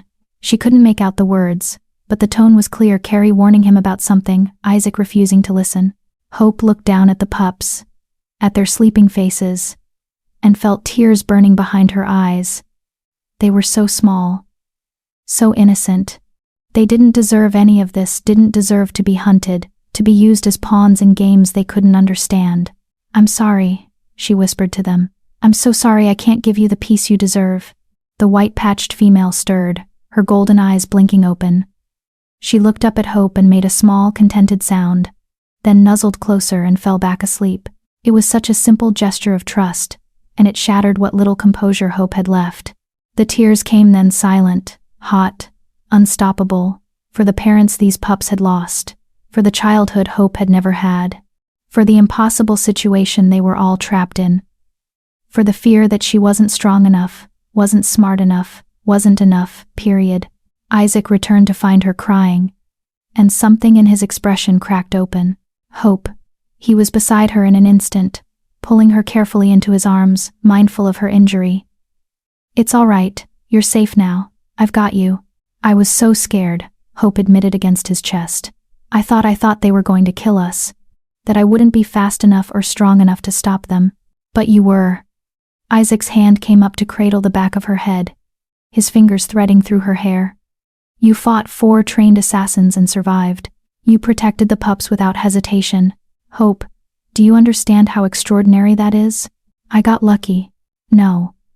He pulled back just enough to look at her, his thumbs wiping away her tears. "You were brave. There's a difference." Hope looked up at him, at this powerful man who kept calling her remarkable when she felt anything but. His face was so close to hers, his eyes so intense, and something in the way he was looking at her like she was precious, like she mattered, like he. "Isaac," she whispered, and didn't know what she was asking for, but he seemed to know anyway. His forehead pressed against hers, and they breathed together for a moment, sharing space, sharing warmth. Hope felt her wolf rising, not in fear or defense, but in longing, in recognition, in the desperate need to close the last few inches between them and.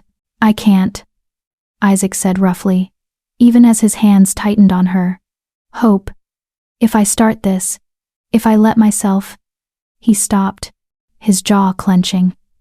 "You deserve better than a king who can't promise you safety, who brings danger to your door just by being near you." "I'm already in danger," Hope pointed out, her voice steadier than she felt. "Being near you or not near you doesn't change that. It changes everything." Isaac pulled back, and Hope felt the loss of his warmth like a physical ache. "The council is already suspicious of my judgment regarding you. If they think he stood abruptly, pacing the length of the tent. They'll use it against you, against us. They'll say you've compromised me, that you're manipulating me through the mate bond. Hope's breath caught. The mate bond. Isaac froze, realizing what he'd said.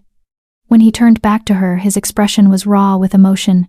He was no longer trying to hide. You feel it too, he said quietly. Don't tell me you don't. That pull between us, that recognition. His voice dropped lower. Hope, from the moment I saw you at the shrine, my wolf has been screaming that you're mine, and every day since has only made it stronger. Hope's heart hammered against her ribs. But we can't. No. Isaac's smile was bitter. We can't. Because I'm a king with responsibilities.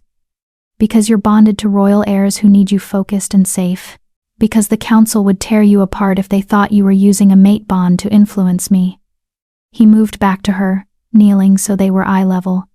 So we don't. We ignore it. We pretend it doesn't exist.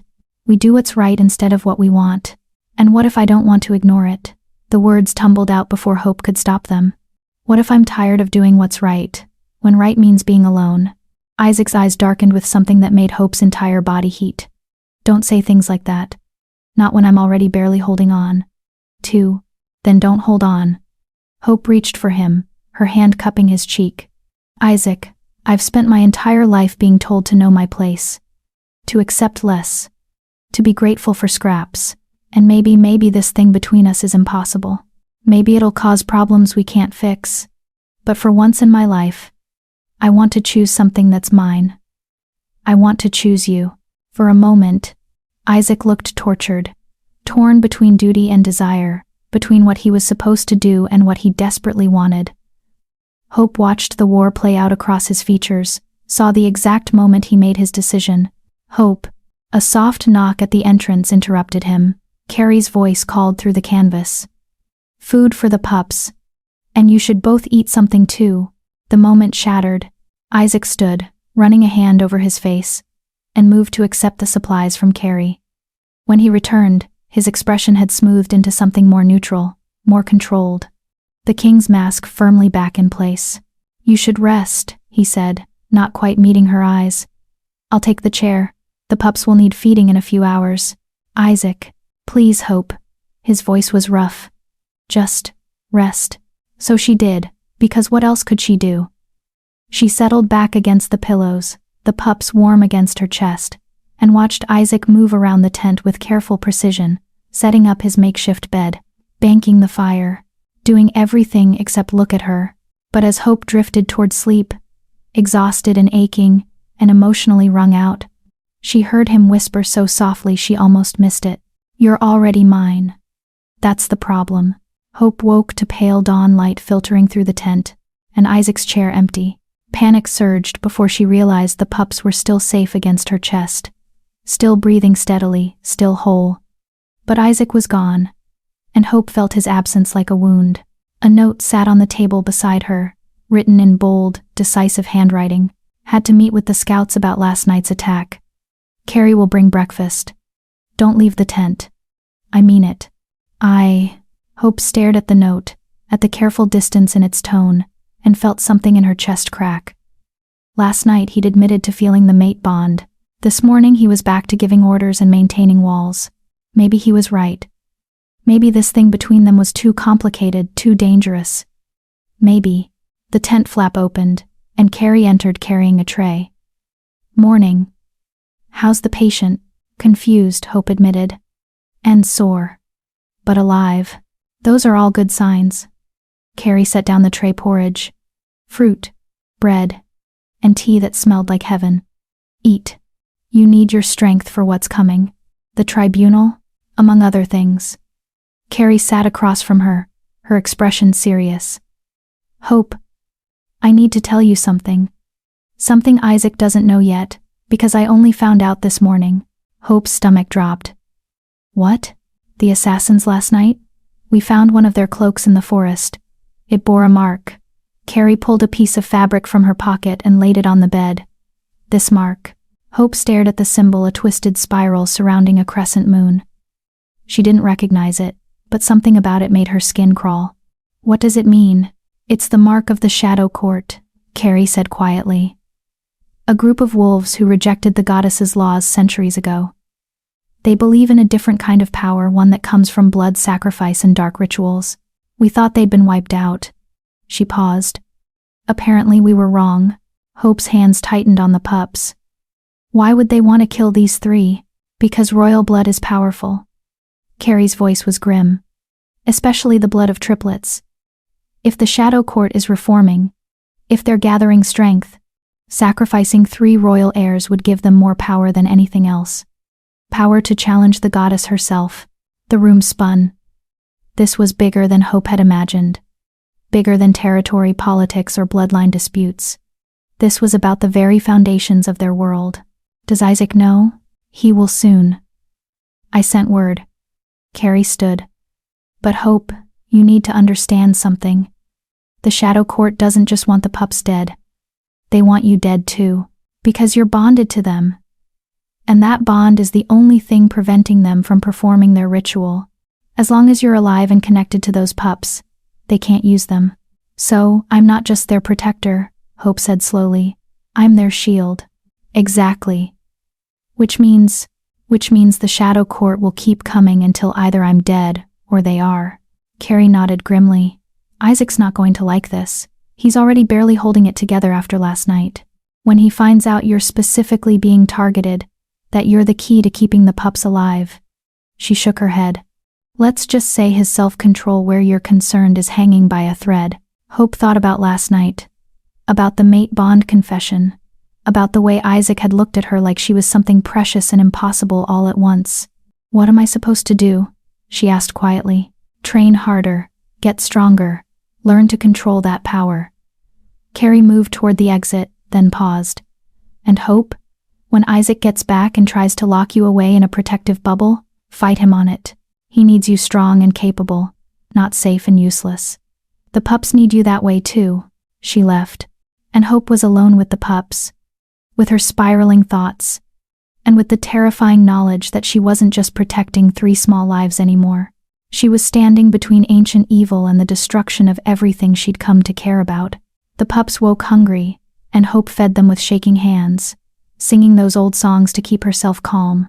They drank greedily, their tiny paws kneading against her as they ate. And Hope felt that bond humming between them stronger now, more vital. I won't let them hurt you, she promised them. Whatever it takes, whatever I have to become, I won't let them hurt you. The white-patched female looked up at her with those impossibly wise golden eyes, and Hope could have sworn she understood, that all 3 of them understood the weight of what was coming. They finished eating, and Hope was just setting the bottles aside when the tent flap burst open. Isaac stood there, breathing hard, his hair wild, his eyes blazing with emotion. He looked at her, really looked, and Hope saw everything he was feeling written across his face. Fear, fury, desperation, and underneath it all, that fierce, undeniable need. I know about the Shadow Court, he said, his voice rough. I know what they want. What you are to the pups, Isaac, and I know what Carrie told you. About me barely holding it together. He crossed to her in 3 long strides, kneeling beside the bed. She's right. I am barely holding on, because every instinct I have is screaming at me to grab you and these pups and run somewhere they can never find you. To hide you away where nothing can touch you. His hands framed her face. His touch gentle despite the intensity in his eyes. But I can't do that. Because you're right, you're already in danger whether I'm near you or not. And because hiding you away won't make you strong enough to survive what's coming. So what do? Hope whispered. We train. We prepare. We make you strong enough that the Shadow Court regrets ever targeting you. His forehead pressed against hers. And we stop pretending that this thing between us doesn't exist. Because Hope, if we're going to war, if we're going to face down ancient evil together, I need you to know that I'm with you. Not just as your king, as your mate. Hope's breath caught. The council can go to hell, Isaac said fiercely. I'm done choosing duty over you. Done pretending I don't feel what I feel. Done being the perfect king, when what I need is to be yours. Isaac. Hope's hands covered his, her heart hammering. Are you sure? I've never been more sure of anything. His eyes held hers, and in them Hope saw her future terrifying and beautiful and absolutely certain. "You're my mate, Hope Horn, and I'm claiming you. Right here. Right now. If you'll have me." Hope thought about everything that led her here. Every rejection. Every moment of pain. Every time she'd been told she wasn't enough. And she thought about this man, this impossible, wonderful man who looked at her like she hung the moon and called her his. "Yes," she breathed. "Yes, I'll have you." Isaac's smile was brilliant and fierce, and when he kissed her, Hope felt the mate bond snap into place like a lock clicking home. Silver light exploded around them, mixing with the gold of Isaac's alpha power, and the pups stirred and hummed with approval. When they finally pulled apart, both breathing hard, Hope felt changed, complete. Like a piece of herself she hadn't known was missing had finally found its way home. "We're going to survive this," Isaac promised against her lips. "All of us. Together." And for the first time since this whole impossible journey began, Hope actually believed it. Chapter 7. Truth Laid Bare. The mate bond changed everything. Hope felt it constantly now. Isaac's presence like a golden thread connecting them. Warm and unbreakable. She could sense his emotions, his location, even the rhythm of his heartbeat when she focused. And she knew he felt the same from her, could feel the silver flame burning steady in her chest. It should have been beautiful. It was beautiful, but it also painted a target on both their backs. "The council is demanding an audience," Carrie said 3 hours after the bond completed. She stood at the tent entrance, her expression grim. Elder Willa found out about the mate bond. The whole camp knows, actually. That kind of power surge isn't exactly subtle. Hope sat on Isaac's bed, the pup sleeping peacefully in her lap, and felt her stomach drop. How angry is she? She's calling it proof of manipulation. Carrie moved inside, keeping her voice low. "Says you've compromised the Alpha King through dark magic. That the bond was forced. That you're using it to control him. That's insane." Hope looked at Isaac, who stood at the tent's far end, his jaw clenched tight. "Isaac, tell her. I've already told her." His voice was cold, controlled fury. "She doesn't care about truth. She cares about maintaining power. And a king with a mate bond to an Omega threatens everything the council has built their authority on. So what do? We face them." Isaac turned to look at her, and Hope saw the determination in his eyes. "Together, we prove that this bond wasn't forced, that you haven't manipulated me, and that their prejudices don't dictate my choices. And if they don't believe us, then we deal with the consequences." He crossed to her, taking her hand. "Hope, I need you to understand something. This is going to get ugly. They're going to say terrible things about you. About us. They might even call for my removal as king." Hope's breath caught. "Isaac, I can't let you lose everything because of me. You're not making me lose anything." His grip tightened.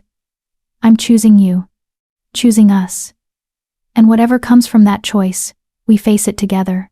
The council meeting was held in the camp's center, beneath open sky so all the wolves could witness. Hope walked beside Isaac, the pups secured in their sling, and felt hundreds of eyes tracking her movement. Some looked curious. Others hostile. A very few looked almost approving. The council sat in a semicircle on raised platforms, 7 wolves, all of them ancient and powerful. Elder Willa sat at the center, her expression carved from ice. "Alpha King Isaac Bowman," she said formally, her voice carrying across the assembled crowd. "You stand accused of compromising your position through an unnatural mate bond formed under suspicious circumstances. How do you answer?" "There's nothing unnatural about a mate bond," Isaac said calmly. "And the only suspicious circumstance is your refusal to accept what the goddess herself has ordained." Murmurs rippled through the crowd. "The goddess does not ordain bonds between kings and Omegas," another council member said, an older man named Craig Stevens. "It goes against the natural order, against centuries of tradition." "Then perhaps your traditions are wrong." Hope heard herself speak before she could stop. Every eye turned to her, and she fought the urge to shrink back. "With respect, Elder Stevens, the goddess chose me to bond with royal heirs, chose me to activate the Shrine of First Mothers, chose me to carry the silver flame. Are you suggesting she made a mistake?" Craig's face flushed red. "You dare question. I dare question anyone who puts their traditions above the goddess's will." Hope interrupted, her voice stronger now. The pups stirred at her chest, responding to her emotion, and silver light began to flicker at her fingertips. You say this bond is unnatural, but I felt it snap into place like destiny. I felt the goddess's approval in every fiber of my being. So either she's blessed this union, or you're calling her judgment into question. The silence was deafening. Then Elder Willa spoke, her voice like winter frost. Pretty words from a clever Omega. But words prove nothing. We demand a trial by truth. Hope felt Isaac tense beside her. You can't be serious. I'm entirely serious. Willa's smile was sharp. If this bond is genuine, if Hope hasn't manipulated you through dark magic or forced connection, then she should have no problem submitting to the trial of clarity. Ancient magic that reveals truth from deception. If she's innocent, the trial will prove it. If she's not. Willa's pause was deliberate. Then the bond will be severed, and she'll be exiled from all territories for her crimes. Hope's blood turned to ice. Severing a mate bond was torture, she'd heard the stories. Wolves who survived it were never whole again, forever feeling the phantom ache of their severed connection. I won't allow it, Isaac said flatly. You don't have a choice. Willa gestured to the other council members. All in favor of the trial of clarity? 6 hands rose. Only one councilwoman, a younger female named Gina Valentine, kept her hand down. The council has spoken, Willa announced. The trial will commence at sunset. Until then, Hope Horn will be confined under guard to prevent any interference. This is wrong, Gina spoke up, her voice cutting through the tension. You're punishing her for existing, for being what the goddess made her. We're ensuring the integrity of our king, Willa countered. Unless you'd like to join her in confinement, Councilwoman Valentine. Gina fell silent, but her eyes found Hope's, and in them Hope saw sympathy, maybe even alliance. Isaac looked like he wanted to fight, wanted to refuse the council's authority entirely. But Hope squeezed his hand, drawing his attention. It's okay, she said quietly. I'll do it. I have nothing to hide. Hope, I trust the goddess, she said, louder now so everyone could hear. I trust that she'll reveal the truth. And I trust that when this trial proves I've done nothing wrong, you'll all remember this moment. Remember that you condemned me without evidence. That you put your pride before truth. She released Isaac's hand and stepped forward, facing Willa directly. I submit to your trial, but when I prove my innocence, I expect an apology. From all of you. Willa's expression didn't change, but Hope caught the flash of something in her eyes. Respect, maybe. Or anger that Hope wasn't cowering. We'll see, was all she said. They locked Hope in a tent at the camp's edge, not Isaac's quarters, but a smaller structure with 2 guards posted outside. The pups fussed at the confinement, sensing her anxiety, and Hope did her best to soothe them. It's all right, she murmured, rocking them gently. Everything's going to be all right. But she wasn't sure she believed it. The hours crawled past. Hope fed the pups, changed them, sang to them. Tried not to think about what the trial of clarity actually entailed. Tried not to feel Isaac's fury through the bond. He was somewhere nearby. She could sense him, radiating protective anger. As the sun began its descent, Carrie appeared with food Hope couldn't eat. You need to know something, Carrie said quietly, glancing at the guards outside. The trial of clarity isn't just about revealing lies. It strips away all defenses, all walls. You'll be completely vulnerable, every memory, every fear, every secret exposed for everyone to see. Hope's hands tightened on the pups. Everything? Everything. Carrie's expression was sympathetic. The Clearwater pack, the years of abuse, the rejection, all of it will be visible. Are you prepared for that? No. Hope wasn't prepared for that at all. Wasn't prepared for Isaac to see exactly how damaged she was, how much pain she'd endured, how many times she'd been told she was worthless. I don't have a choice, Hope said quietly. You always have a choice, Carrie leaned closer. Listen to me. The trial shows truth, but it shows the truth you believe. If you go in there believing you're broken, believing you're not worthy of Isaac, believing any of the lies they've told you, that's what everyone will see. She gripped Hope's shoulder. But if you go in there knowing your worth, knowing you deserve this bond, knowing you're exactly who the goddess intended you to be. That's what they'll see instead. How do I do that? Hope whispered. How do I just stop believing everything I've ever been told? You don't stop believing it. Carrie's smile was sad. You just believe in something stronger. Believe in those pups who chose you. Believe in Isaac who claimed you. Believe in the goddess who marked you. Her grip tightened. Believe in yourself, Hope, even if it's the first time in your life. She left. And Hope was alone with her spiraling thoughts, and 3 sleeping pups who trusted her completely. Believe in yourself. Hope closed her eyes and reached for that warmth in her chest, the silver flame. The bond with the pups, the golden thread connecting her to Isaac. She thought about everything that had happened since that rainy night in the forest. The shrine responding, the pups choosing her, Isaac calling her remarkable. Maybe Carrie was right. Maybe the truth wasn't that Hope was worthless. Maybe the truth was that the Clearwater Pack had been wrong, that their rejection said more about them than it did about her. Maybe the truth was that Hope Horn had always been exactly who she was supposed to be. She was still trying to convince herself when the guards came for her. The trial ground was the same clearing where the gathering had been held, but now it looked different, ominous. 7 stone pillars had been erected in a circle, each one glowing with ancient symbols.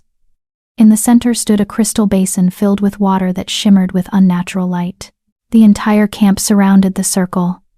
Hundreds of wolves, all of them watching, waiting to see if Hope was innocent or guilty, if she was worthy or corrupt.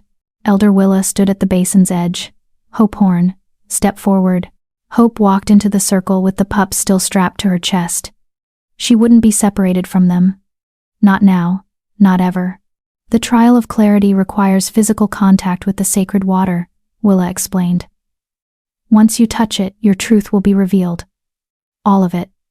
There's no hiding, no lying, no manipulation. Only what is. I understand, Hope said, her voice steady. Isaac pushed through the crowd, stopping at the circle's edge. The guards blocked him from entering, but Hope felt his presence like an anchor through the bond.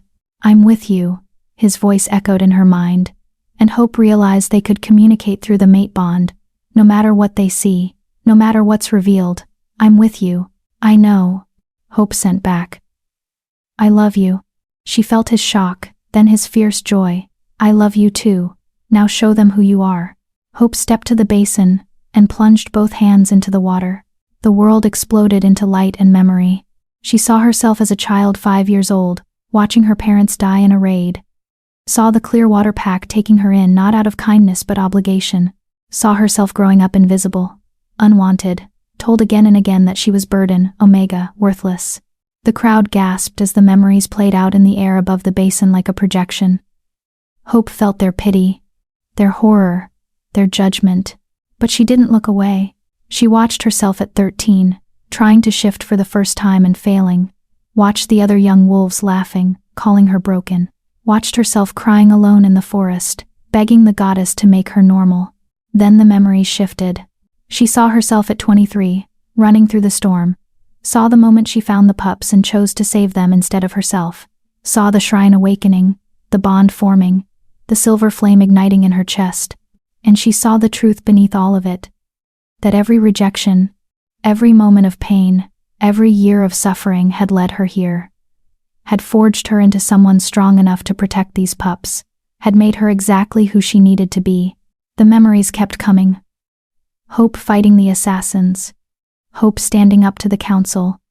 Hope accepting the mate bond with Isaac. And through it all, one truth shone brighter than everything else. She wasn't broken. She'd never been broken. She'd been becoming. The water in the basin began to glow silver and gold, responding to the truth of who she was. The pillars around her blazed with light, and Hope felt the goddess's presence like sunlight breaking through clouds.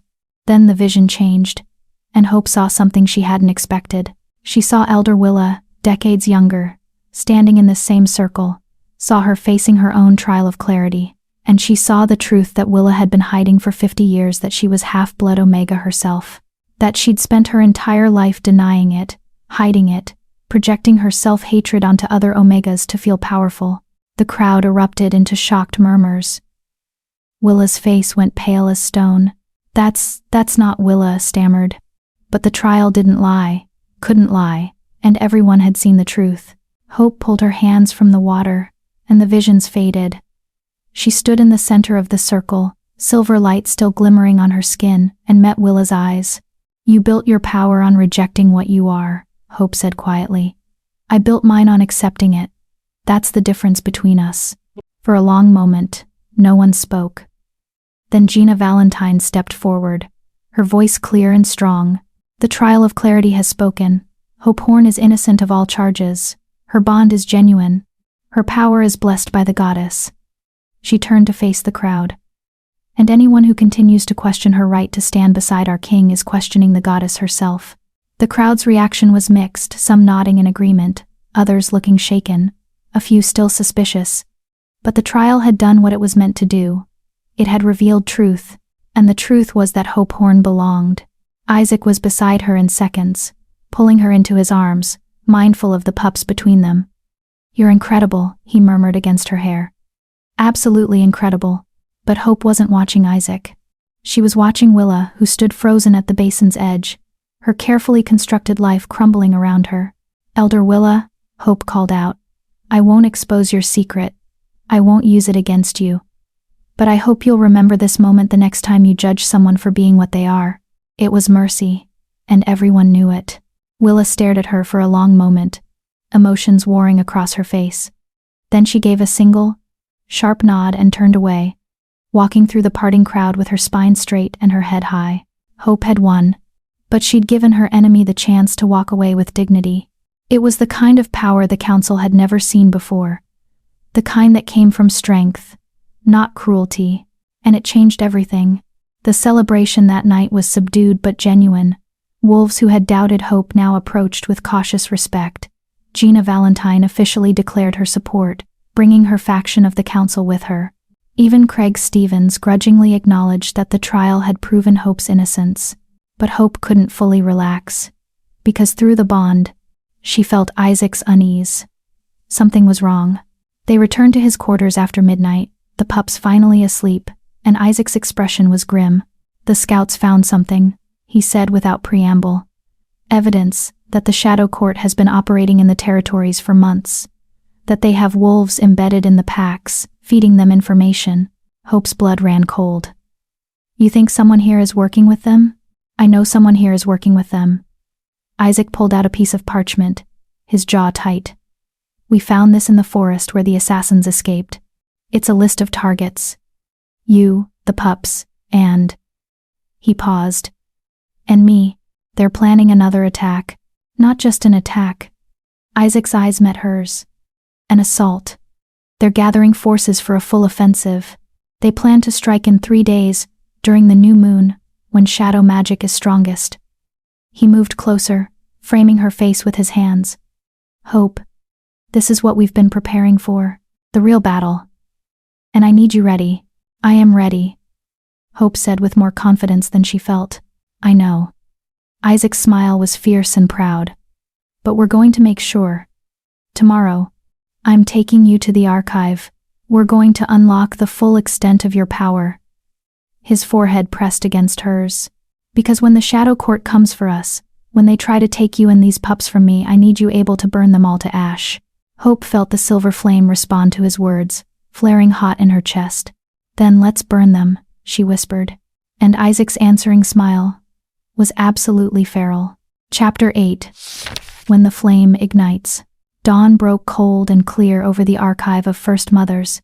Hope stood at the stone circle's center, the pups secure in their sling, while Isaac paced the perimeter studying the ancient carvings. They'd arrived before first light, leaving the camp under Carrie's watchful guard and a dozen of Isaac's most trusted warriors. "The archive holds more than just prophecies," Isaac said, trailing his fingers over symbols that glowed at his touch. "It's a training ground, a place where our ancestors learned to channel their gifts." He stopped at the largest pillar, the one covered in spiraling flames. "This one is yours." The Flame-Bearer's pillar. Hope approached slowly, her heart hammering. The carved flames seemed to dance in the early morning light, and as she got closer, they began to glow brighter, responding to her presence. "What do I do?" she asked.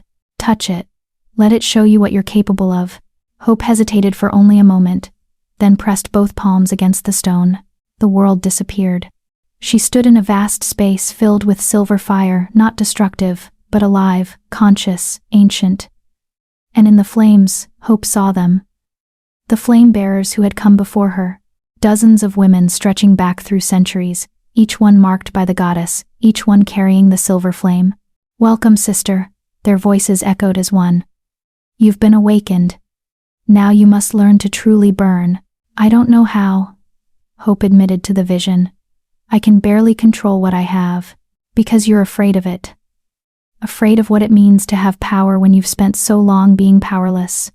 The nearest figure stepped forward, a woman with silver hair and eyes like molten gold. "But power isn't something to fear, child. It's something to claim, to wield, to trust." "I don't know if I can." "Then let us show you." The flames surged, and Hope gasped as knowledge poured into her mind. Not just theory, but muscle memory, instinct, centuries of accumulated wisdom. She saw how to call the flame, how to shape it, how to let it flow through her without burning herself up. She felt the connection between her power and the pups, understood how their bond amplified everything she was. The silver flame wasn't just protection.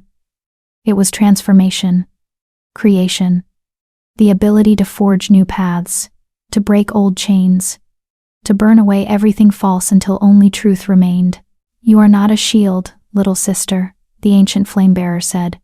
"You are a sword, and it's time you remembered how to cut." The vision released her, and Hope stumbled back from the pillar, gasping. Isaac caught her immediately, his arms steadying her. "Hope? What happened?" "They showed me." Hope breathed, her eyes wide with wonder and terror. "The flame-bearers before me. They showed me everything." She looked down at her hands, which were glowing with silver light that didn't fade. "Isaac, I can feel it now, really feel it. The power isn't separate from me. It is me. Can you control it?" Hope smiled, and it was fierce. "Watch." She stepped back, closed her eyes, and reached for the silver flame. It came willingly this time, eagerly, like a wolf finally allowed to run. Silver fire erupted from her hands, but instead of wild and chaotic, it moved with purpose, with precision. Hope shaped it into a sphere, then a blade, then a wall of flame that rose 20 feet high before she let it dissipate into sparks. When she opened her eyes, Isaac was staring at her with something between awe and hunger. "Goddess above," he murmured. "You're magnificent." "I'm ready," Hope said, and meant it. "When the shadow court comes, I'll be ready." Isaac crossed to her, pulling her close despite the heat still radiating from her skin. "They're going to regret ever targeting you. They already should." Hope rose on her toes to kiss him, pouring everything she felt through the bond. Love, determination, absolute certainty that they were going to survive this. "Now teach me to fight. Really fight. Because I'm done being prey." They spent the day at the archive, Isaac teaching Hope combat techniques while she learned to integrate her power with physical movement. The pups watched from a safe distance, sleeping peacefully while their protector transformed into a warrior. By midday, Hope could fight in partial shift while channeling the silver flame. By afternoon, she could hold a full defensive barrier while moving. By evening, she'd learned to use her power offensively, precise strikes that could incapacitate without killing or kill if necessary. "Again," Isaac commanded as the sun began its descent. "But this time, don't hold back. Hit me with everything." "Isaac, I could hurt you." "You won't. Trust yourself, Hope. Trust your control." So Hope did. She gathered the silver flame, felt it building in her chest like a sun about to go supernova, and released it directly at Isaac. He shifted mid-charge, his alpha power rising to meet her flame. Gold and silver collided in an explosion of light and force that shook the ground. When the dust settled, both of them were standing, breathing hard, grinning at each other like feral things. "Perfect," Isaac said, shifting back to human. "That's exactly what you'll need." They returned to camp as darkness fell, and Hope immediately sensed something was wrong. The warriors were on high alert, weapons drawn, formations tight. Carrie met them at the perimeter, her face grim. "We caught a spy," she said without preamble. "One of our own, sending messages to someone outside the camp." He's being held for questioning. Who? Isaac's voice was deadly calm. Glenn Mackenzie. The beta from Clearwater Pack. Hope's blood turned to ice. Glenn had been part of the hunting party that first chased her. Had been there the night everything changed. And he'd been here, in camp, with access to everything. He's been feeding them information the entire time, Carrie continued. Troop movements, your schedules, Hope's training progress, everything they'd need to plan an assault. Where is he? Isaac's power was radiating off him in waves, making lesser wolves cringe. The holding tent. But Isaac, there's more. Carrie's expression darkened. He's not alone. We found evidence of at least 2 other collaborators still unidentified. The Shadow Court has deeper roots here than we thought. Hope felt the pups stirring against her chest, responding to her rising fear. She forced herself to breathe, to stay calm. When are they coming? Tonight, a new voice said. They turned to find Gina Valentine approaching, flanked by 2 warriors. I've been running my own investigation since the trial. The new moon is tonight, and Glenn confirmed it before we locked him down. The Shadow Court is gathering forces 3 miles north. They plan to strike at midnight when shadow magic peaks. How many? Isaac demanded. At least 50. Gina's jaw was tight. Maybe more. All of them trained. All of them committed to their dark goddess, and they're bringing something else. Glenn wouldn't say what. But he seemed terrified of it. Isaac's hand found Hope's, squeezing tight. We need to evacuate the civilians. Get them to the southern border. No, Hope interrupted. All eyes turned to her. We can't run. The Shadow Court will just follow. They'll hunt us down one by one until they get what they want. She looked at Isaac, at Carrie, at Gina. We make our stand here. At the archive, where the ancient magic is strongest, and where I can draw on the Flamebearer's power. You want to use yourself as bait, Isaac said flatly. I want to end this. Hope's voice was steel. They want me and the pups? Fine. Let them come. Let them face the silver flame on ground that was made for it. Let them learn what happens when you threaten what's mine. Isaac looked like he wanted to argue, but something in Hope's expression stopped him. This wasn't the frightened Omega who'd run through the forest 6 days ago. This was a woman who'd claimed her power, her purpose, her place in the world, and she was done running. All right, Isaac said finally. We fight, but we do it smart. Hope and the pups at the Archives Center, protected by our best warriors. I'll lead the outer defense with the alphas. Carrie, you coordinate the healers and support. Gina, your forces take the western approach. That's their most likely entry point. What about the unidentified collaborators? Carrie asked. We assume everyone is suspect, except those in this circle. Isaac's gaze swept over them. Trust no one else. If someone acts suspicious during the battle, take them down. We can sort truth from deception after we survive. The next hours passed in controlled chaos. Warriors prepared for battle, checking weapons and forming defensive lines. Civilians were moved to the safest part of camp with heavy guard. And Hope stood at the archive, the pups sleeping peacefully against her chest and prepared for war.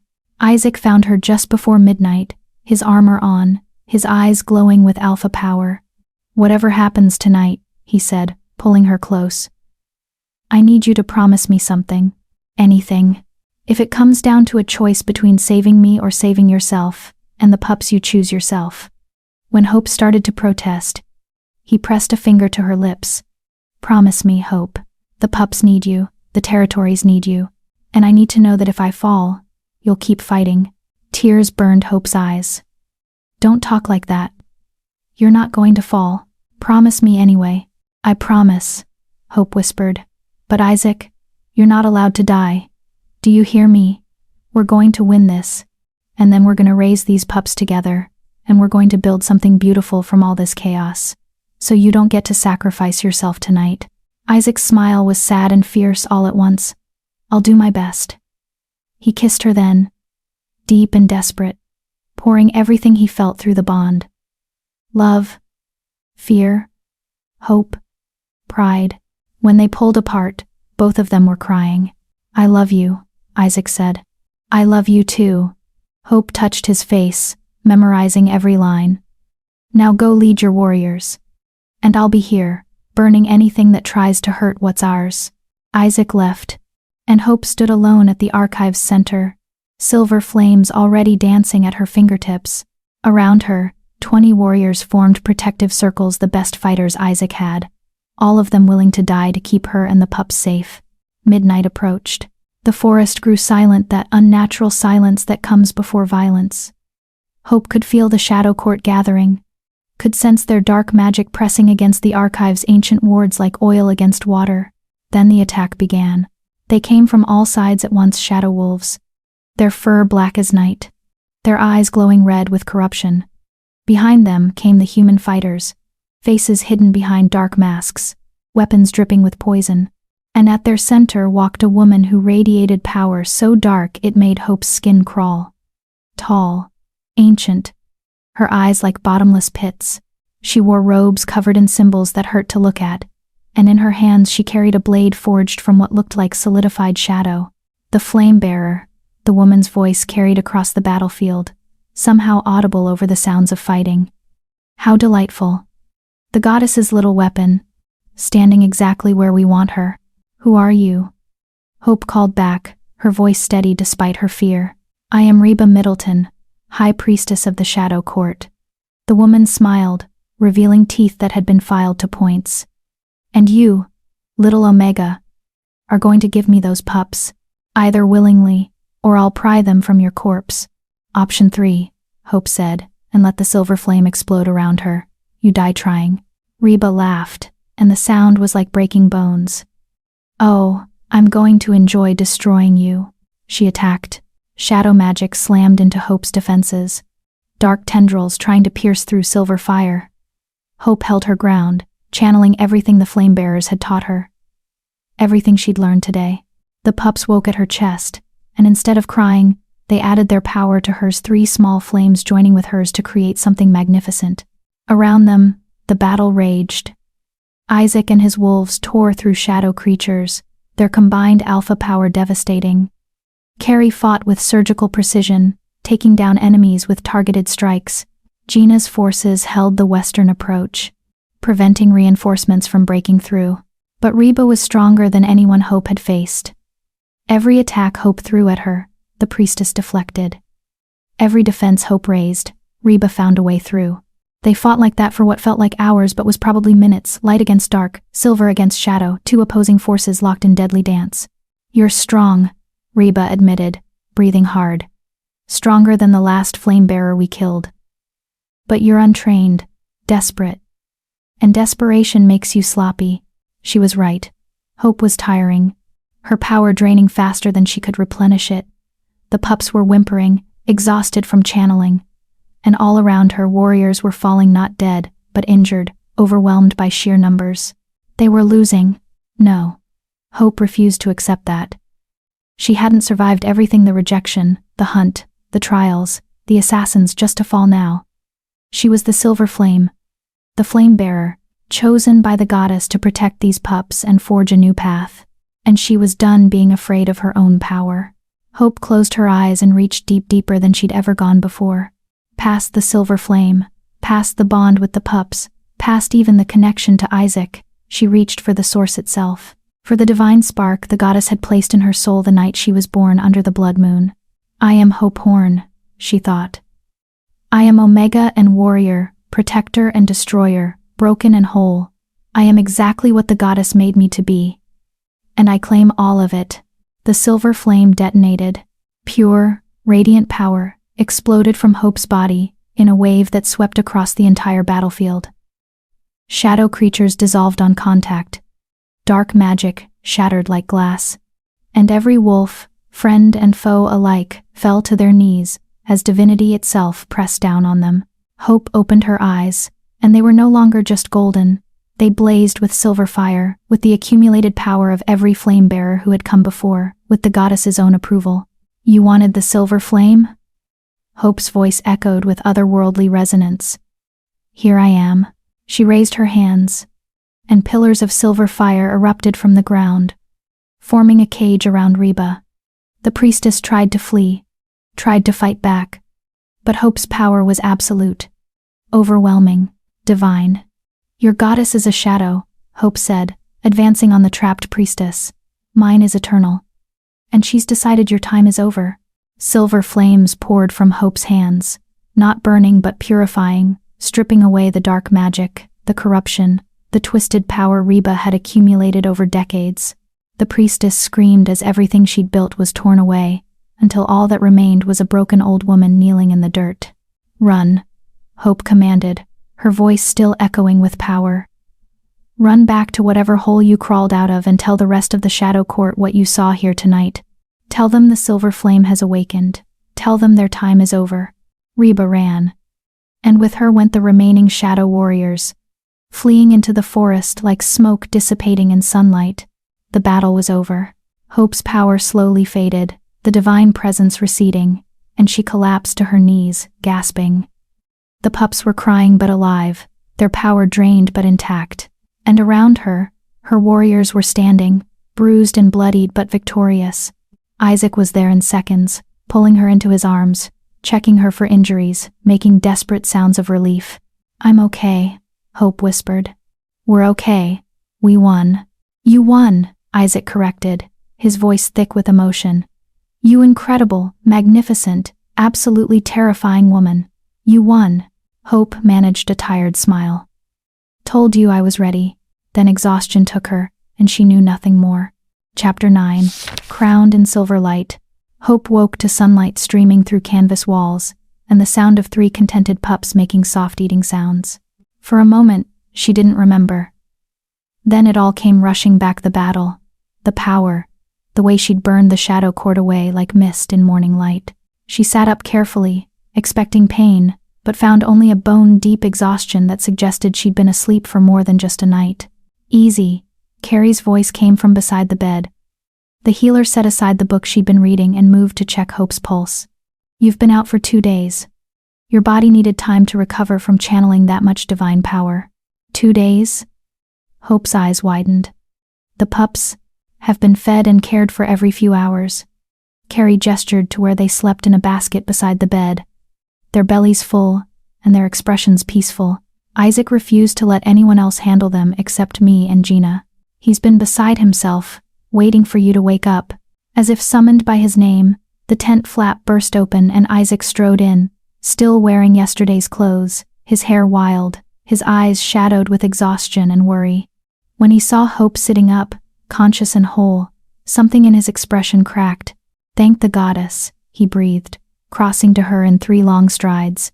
He pulled her into his arms, careful but desperate, and Hope felt his whole body shaking.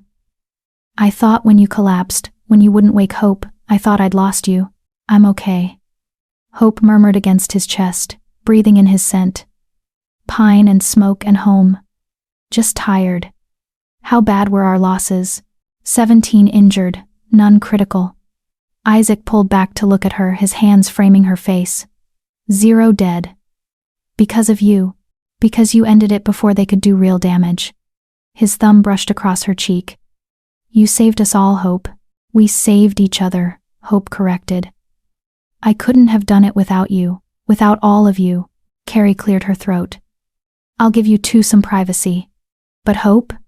You need to eat something substantial before you do anything else. And Isaac, you need to sleep.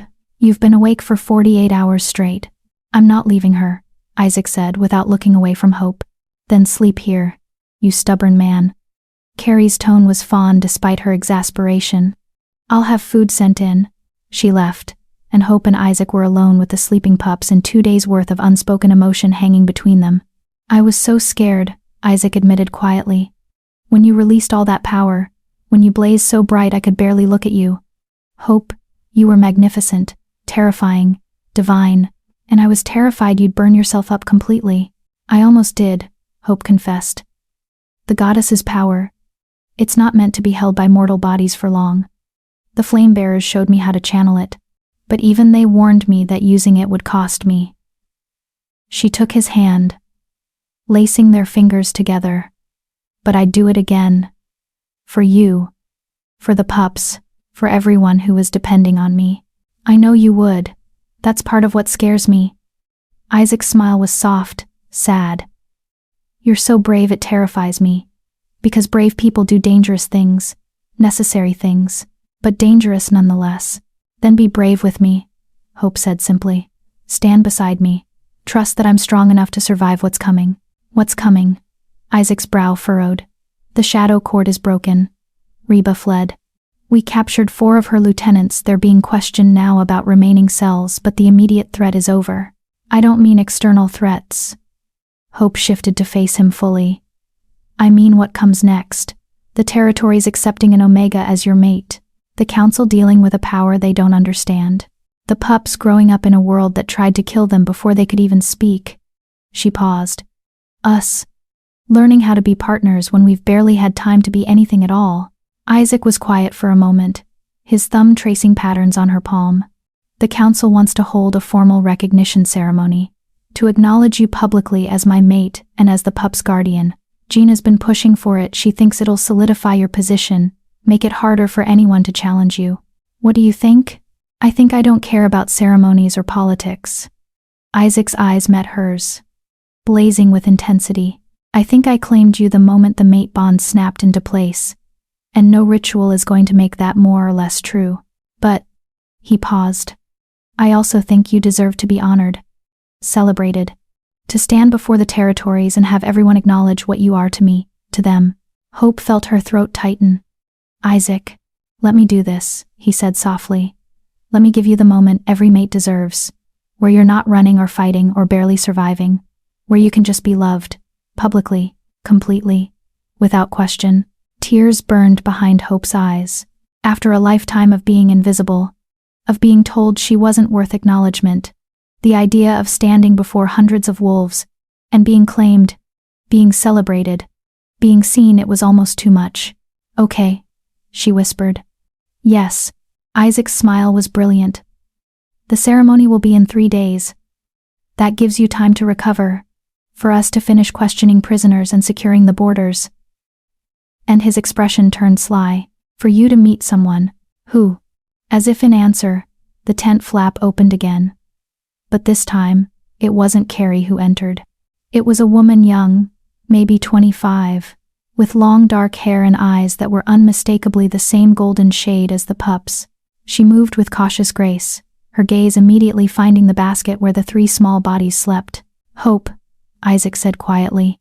This is Amalia's sister, Jennifer O'Donnell.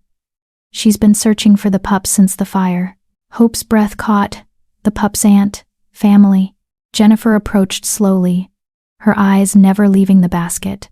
When she saw them, really saw them, alive and whole and sleeping peacefully, she made a sound that was half sob, half laugh. They're alive, she breathed. After 6 months of believing they were gone, they're alive. Her eyes found Hope's, shining with tears. You saved them. You protected my sister's children when no one else even knew they needed protecting. Hope didn't know what to say. I just did what anyone would do. No. Jennifer shook her head firmly. Not anyone. You're bonded to them. I can feel it from here. The connection between you is strong as blood, maybe stronger. She moved closer, kneeling beside Hope's bed. I came here to take them home. To raise them as Amalia would have wanted, but I can see now that they already have a home. With you. You're their family, Hope protested. Their blood. You're their mother, Jennifer interrupted gently. In every way that matters. You risked everything for them. Fought for them. Nearly died for them. She reached out, taking Hope's hand. My sister would have loved you, would have been grateful that her children found someone so fierce to protect them. Hope's tears finally spilled over. I'm not trying to replace her. I could never. I know, Jennifer squeezed her hand. But you're not replacing her. You're honoring her by loving them as she would have. And Hope? That's all any parent could ask for. She glanced at Isaac, then back to Hope. I'm not here to take them. I'm here to ask if I can be part of their lives. As their aunt. As family. Yes, Hope said immediately. Yes. Of course. They should know their family. Should know where they came from. And they should know you, Jennifer said with a smile. The woman who loved them before she even knew their names. The moment broke when the pups woke, their small cries filling the tent. Hope moved to pick them up, but Jennifer stopped her. "May I?" she asked softly. Hope nodded, and Jennifer lifted the white-patched female gently, tears streaming down her face. "Hello, little one. I'm your Aunt Jennifer. I've been looking for you for so long." The pup studied her with those wise golden eyes, then reached out a tiny paw to touch Jennifer's face, as if saying, "I know you. I remember you." They spent the next hour together, Hope, Isaac, and Jennifer talking about the pups, about Amalia and Javier, about everything that had happened. Jennifer shared stories of her sister, painting a picture of a vibrant, artistic woman who had loved deeply and dreamed of the family she'd never got to fully build. "She painted a mural," Jennifer said at one point, her voice thick with emotion. "In the nursery. 3 wolves running under the moon, one with a white chest, one dark as shadow, one marked with silver. She painted it months before they were born," said the goddess showed her in a dream. She looked at Hope. "She would have known you were coming, would have trusted that when she couldn't be there, you would be." The words settled into Hope's chest, heavy and healing all at once. She hadn't taken anything from Amalia. She'd continued what Amalia started, had become the bridge between what was lost and what could still be saved. When Jennifer finally left, promising to return for the ceremony, Hope felt something she hadn't expected to feel: peace. The next 2 days passed in a blur of preparation. Warriors healed. Borders were reinforced. The captured Shadow Court members revealed the locations of remaining cells, which were dismantled with surgical precision. Glenn Mackenzie was tried and exiled, along with the other collaborators who'd been discovered. Elder Willa appeared on the second day, requesting a private audience with Hope. They met in Isaac's quarters, just the two of them, and for a long moment neither spoke. Finally, Willa broke the silence. "I owe you an apology," she said, her voice carefully controlled. "I let my own fears, my own self-hatred, cloud my judgment. I saw in you everything I'd spent my life denying about myself, and I tried to destroy you for it." "You were protecting yourself," Hope said quietly. "I understand that. Understanding doesn't excuse it." Willa's hands clenched in her lap. "I put you through the trial of clarity, knowing it would expose every painful moment of your life. I confined you when assassins were hunting you. I tried to break the mate bond that gives you strength." She looked up, and her eyes were suspiciously bright. "And despite all of that, you showed me mercy. You could have destroyed me with what the trial revealed, and you chose not to. Because destroying you wouldn't have fixed anything," Hope said. "It would have just perpetuated the same cycle of shame and rejection that hurt us both." She leaned forward. "Elder Willa, you don't have to hide anymore. The trial revealed your truth, but it doesn't have to define you. You could be free now, could accept what you are instead of fighting it." Willa was quiet for a long time.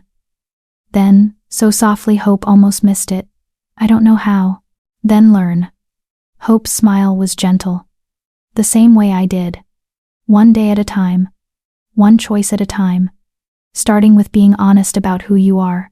And if the other council members reject me, then they're hypocrites who deserve to lose your wisdom and leadership." Hope's voice was firm.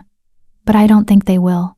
I think once you stop fighting yourself, you'll find that the people who matter will accept you, and the ones who don't weren't worth keeping anyway." Willa stood, and for the first time since Hope had met her, the elder's spine wasn't quite so rigid, her mask not quite so perfect.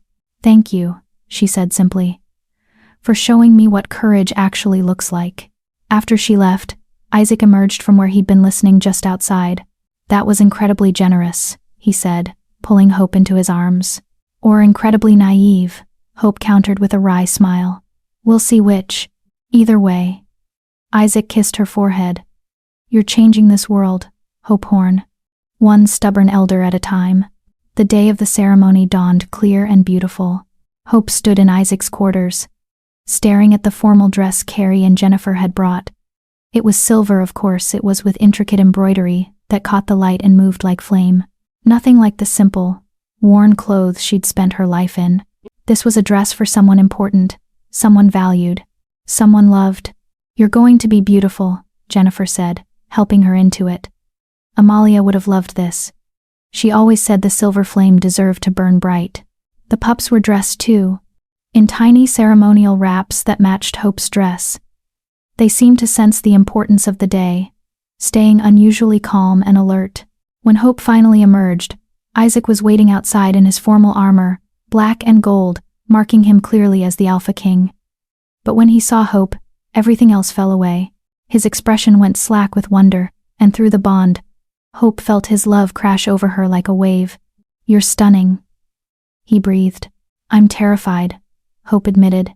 "Then be terrified together." Isaac offered his arm. "Ready to let the world see us?" Hope thought about the frightened Omega who'd run through the forest not even 2 weeks ago. Thought about everything she'd survived, everything she'd become, and she thought about the man beside her, the pups in her arms, and the future stretching out before them like an unwritten story. "Yes," she said, taking his arm. "I'm ready." The ceremony was held at the archive, where everything had begun. Hundreds of wolves filled the clearing, not just from Isaac's pack, but from territories across the north. They'd come to witness this moment, to see the Omega who defeated the Shadow Court, to acknowledge the new order taking shape. Elder Willa stood at the archive's center, and when she spoke, her voice was clear and strong. "We gather today to witness a sacred bond, to acknowledge what the goddess herself has ordained." She looked at Hope, and there was no animosity in her gaze anymore. Only respect. "Hope Horn, step forward." Hope did, her heart hammering, the pups secure in their ceremonial sling. "You came to us as an outcast. Rejected. Deemed powerless by those who should have cherished you." Willa's voice carried across the gathering. "But the goddess saw what we did not. Saw the strength in your gentleness, the power in your compassion, the flame waiting to be awakened." She gestured to the pups. "And she gave you the most sacred task to protect the future of our people, to stand as guardian and mother to those who would otherwise have been lost." Hope felt tears threatening, but she held them back. "Alpha King Isaac Bowman," Willa continued, "step forward and make your claim." Isaac moved to stand beside Hope, taking her free hand. "I claim Hope Horn as my mate," he said, his voice resonating with alpha power. "Not because of her power or her bond to the royal heirs, but because she is brave and fierce and more worthy than anyone I've ever known. Because she makes me better. Because I love her with everything I am." The bond between them flared bright, visible even to those without magical sight, silver and gold twining together, permanent and unbreakable. "And I claim Isaac Bowman," Hope said, finding her voice. "Not because he's king or powerful or perfect, but because he saw me when I was invisible, valued me when I felt worthless, chose me when he could have had anyone." Her voice grew stronger. "Because he's mine, and I'm his, and that's all that matters. Then let all who witness this acknowledge the truth," Willa announced. "Hope Horn is mate to the Alpha King, mother to the royal heirs, flame-bearer of the Northern Territories." She raised her hands. "And may any who challenge this bond answer to the goddess herself." The gathering erupted into howls, not aggressive, but celebratory. Acknowledging. Accepting. Hope looked out at all those faces, all those wolves who had doubted her, feared her, tried to reject her. And she saw them recognizing her worth. Saw them understanding what she'd always known deep down but had been too afraid to claim. She belonged, not despite being Omega, not despite being different, but because of everything she was broken and whole, gentle and fierce, survivor and warrior all at once. Isaac pulled her close and kissed her in front of everyone, and Hope felt the last piece of her fractured heart click into place. She was home. After the ceremony, there was celebration, food and music and laughter that lasted well into the night. Hope moved through it in a daze, accepting congratulations, meeting wolves who wanted to thank her for defeating the Shadow Court, watching Isaac glow with pride every time someone acknowledged her. The pups were passed around carefully, cooed over by dozens of wolves who marveled at how alert they were, how strong. Jennifer stayed close, making sure they were safe, and Hope felt grateful for the family these three had gained. As the moon rose full and bright, Isaac pulled Hope away from the celebration to a quiet corner of the archive. "I have something for you," he said, pulling a small box from his pocket. Inside was a pendant silver shaped like a flame, set with 3 small stones that glowed faintly gold. The pups' colors, their essence captured in metal and light.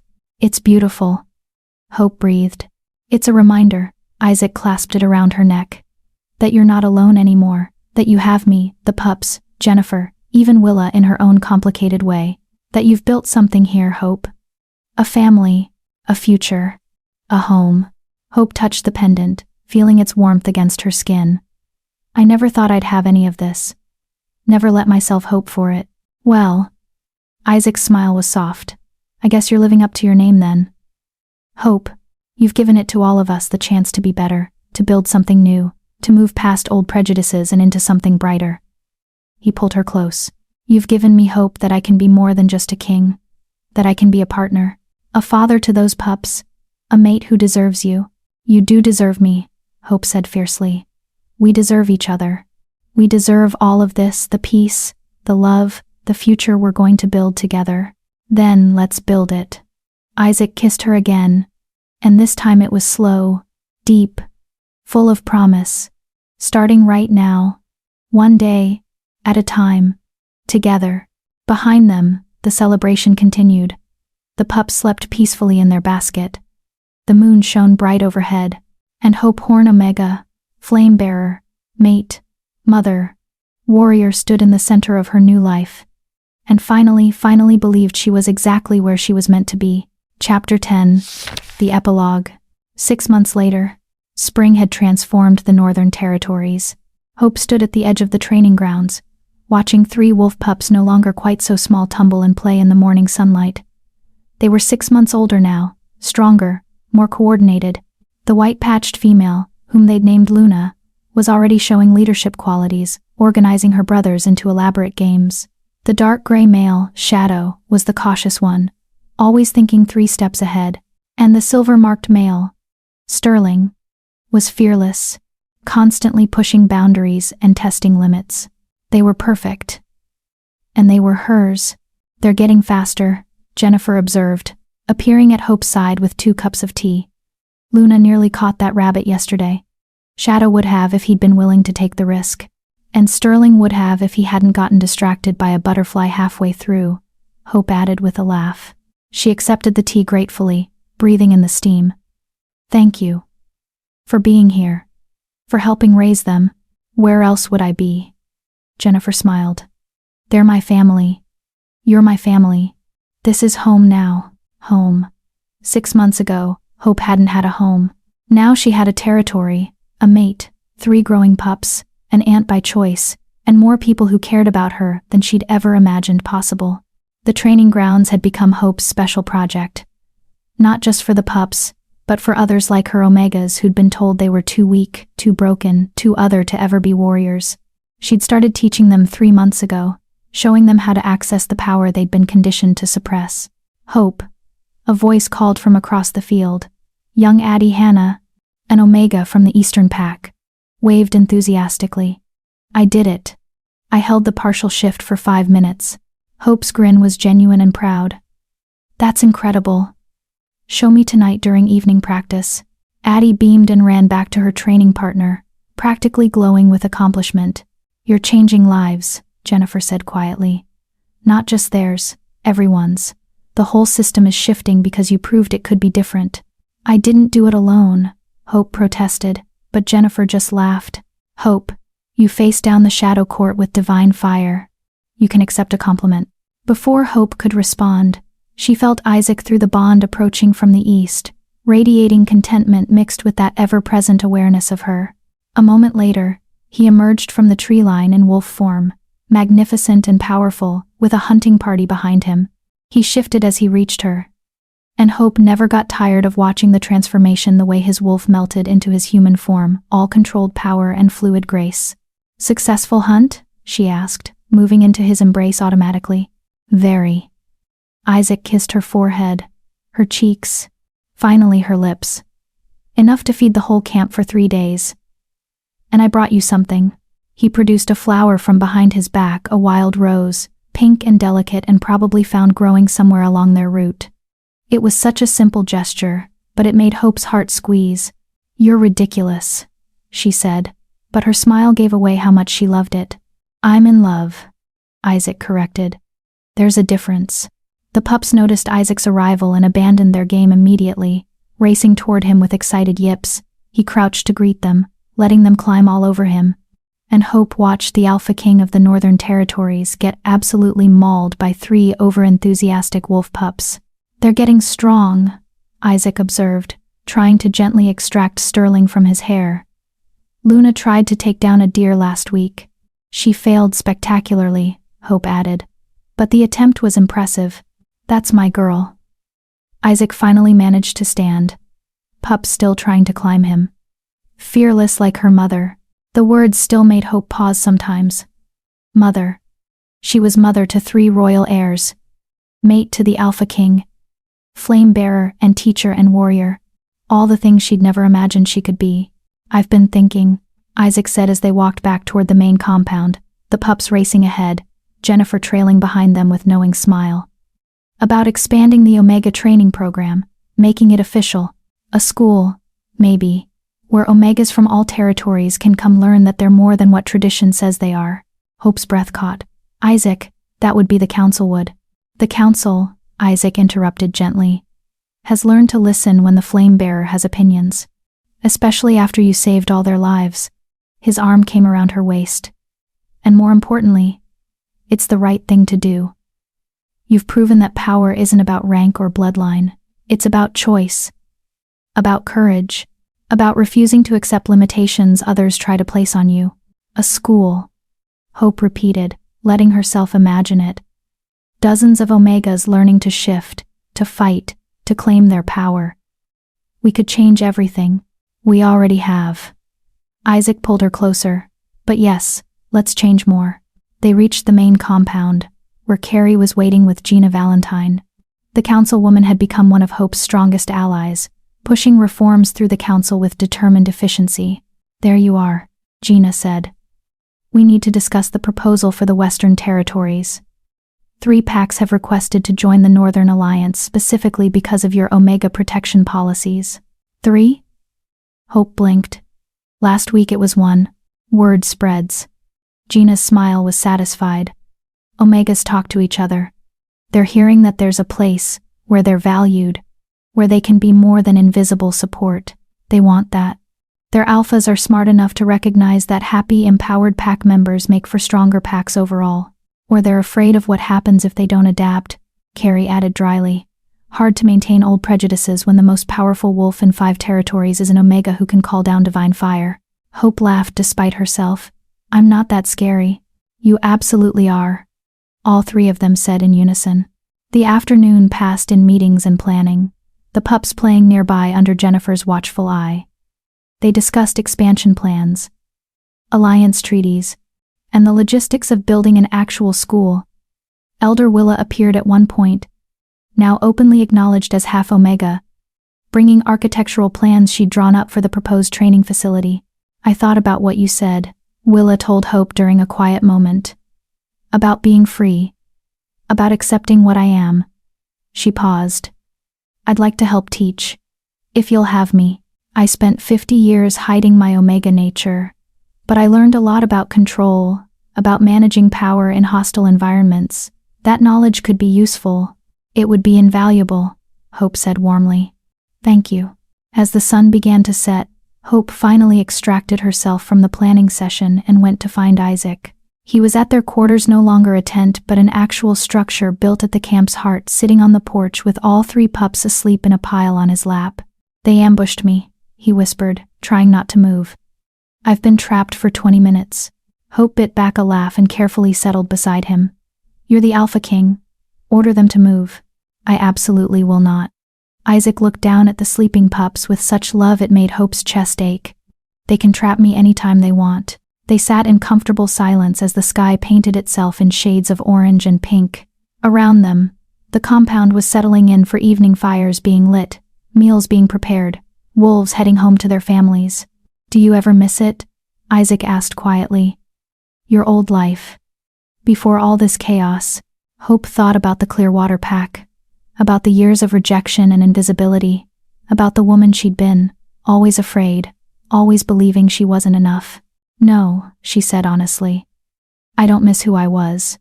But I'm grateful for her. She survived everything so I could become this.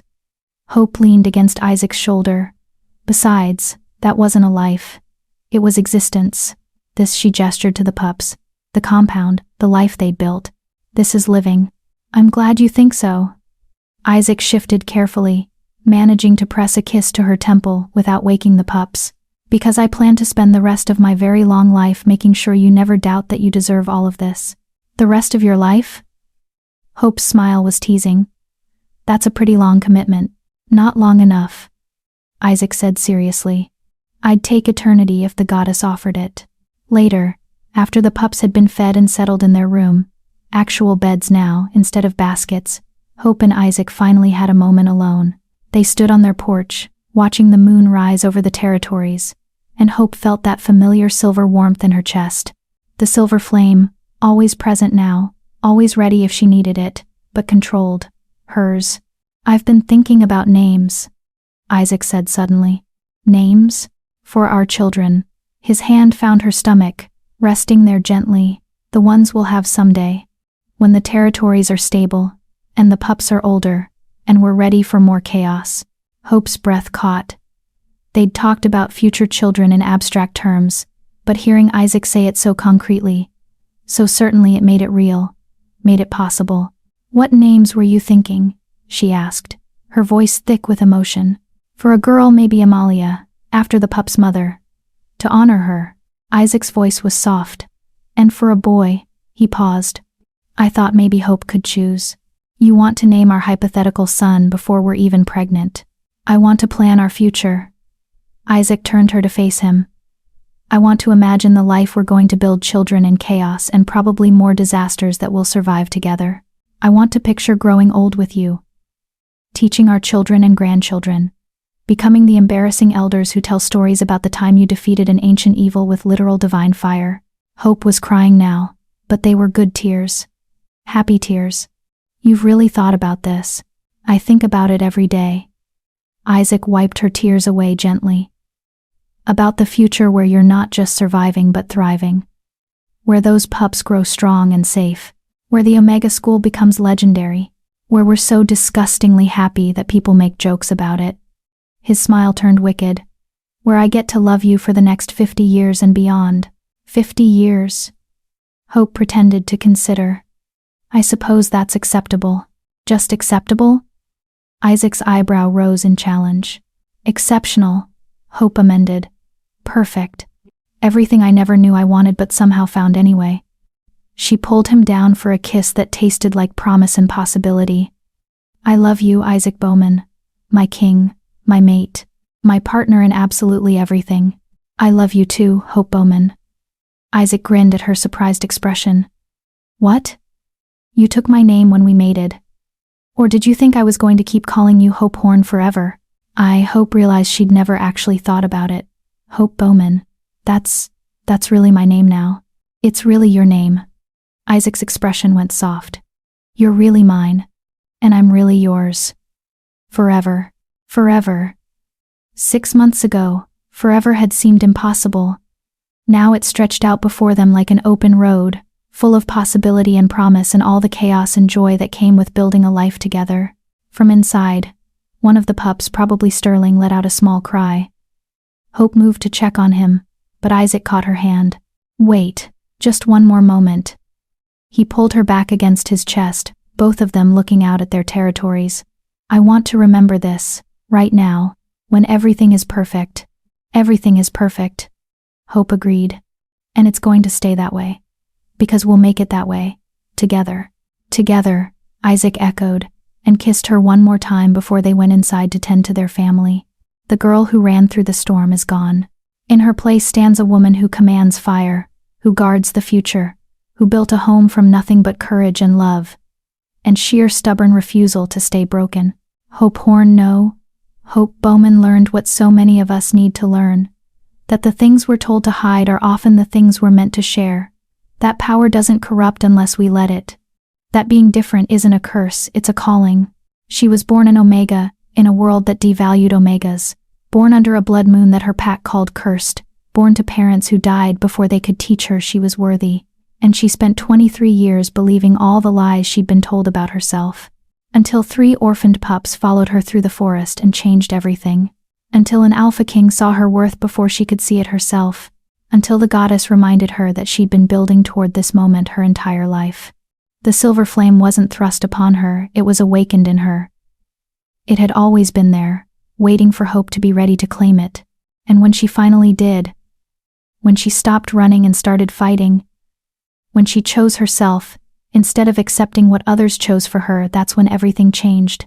Now she stands at the center of a transformed world, teaching Omegas that they're warriors, raising 3 royal heirs with fierce love, building a school that will reshape how an entire culture views power, and loving a king who chose her over duty, over tradition, over everything he was supposed to want. She's not perfect. She still has moments of doubt, days when the old voices whisper that she's not enough. But now she has Isaac to remind her of her strength, has 3 pups who prove she's capable, has a community who sees her worth, and most importantly, has herself, the woman she became by surviving everything meant to destroy her. That's what her story teaches us. You don't have to be perfect to be worthy of love. You just have to be brave enough to let yourself be seen, brave enough to claim what's yours, brave enough to believe that maybe, just maybe, you were always meant to be exactly who you are. The world tried to make Hope small, tried to convince her that Omega meant less than, that power wasn't for people like her, that she should be grateful for scraps and silence. But Hope had the audacity to want more, to be more, to become more. And in doing so, she didn't just save herself. She saved 3 pups who needed a mother, saved a king who needed a partner, saved a culture that was suffocating under the weight of its own prejudices. She burned away the old world and forged a new one from the ashes. That's the power of refusing to accept the limitations others try to place on you. That's what happens when you choose courage over comfort, truth over tradition, love over fear. That's what it means to be the silver flame. Thank you for walking this journey with Hope, for believing she deserved her happy ending even when she couldn't believe it herself, for staying through the storm and the fire, and all the moments in between. Maybe you felt like her, too much of one thing, not enough of another, split between worlds, belonging nowhere, carrying power you're afraid to claim because claiming it means accepting you were never as small as they said you were. If that's you, hear this. The things that make you different aren't mistakes. They're not flaws to fix or problems to solve. They're the very things that make you necessary, essential, irreplaceable. Hope's story is about finding home, but it's also about becoming home for yourself, about looking at all your broken pieces and recognizing them as battle scars, not failures, about understanding that you weren't broken, you were becoming. You were always becoming. If this story moved you, I want to hear from you. What moment resonated most deeply? Was it Hope standing up to the council, the pups choosing her in the forest, Isaac claiming her publicly, the moment she finally called herself worthy? Tell me in the comments.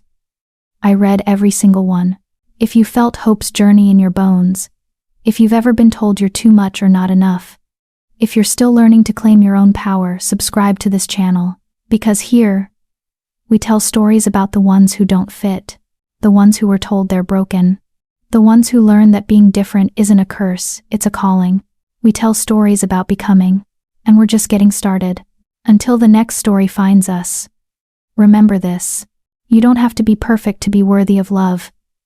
You just have to be brave enough to let yourself be seen, brave enough to claim what's yours, brave enough to stop running from your power and start running toward your purpose.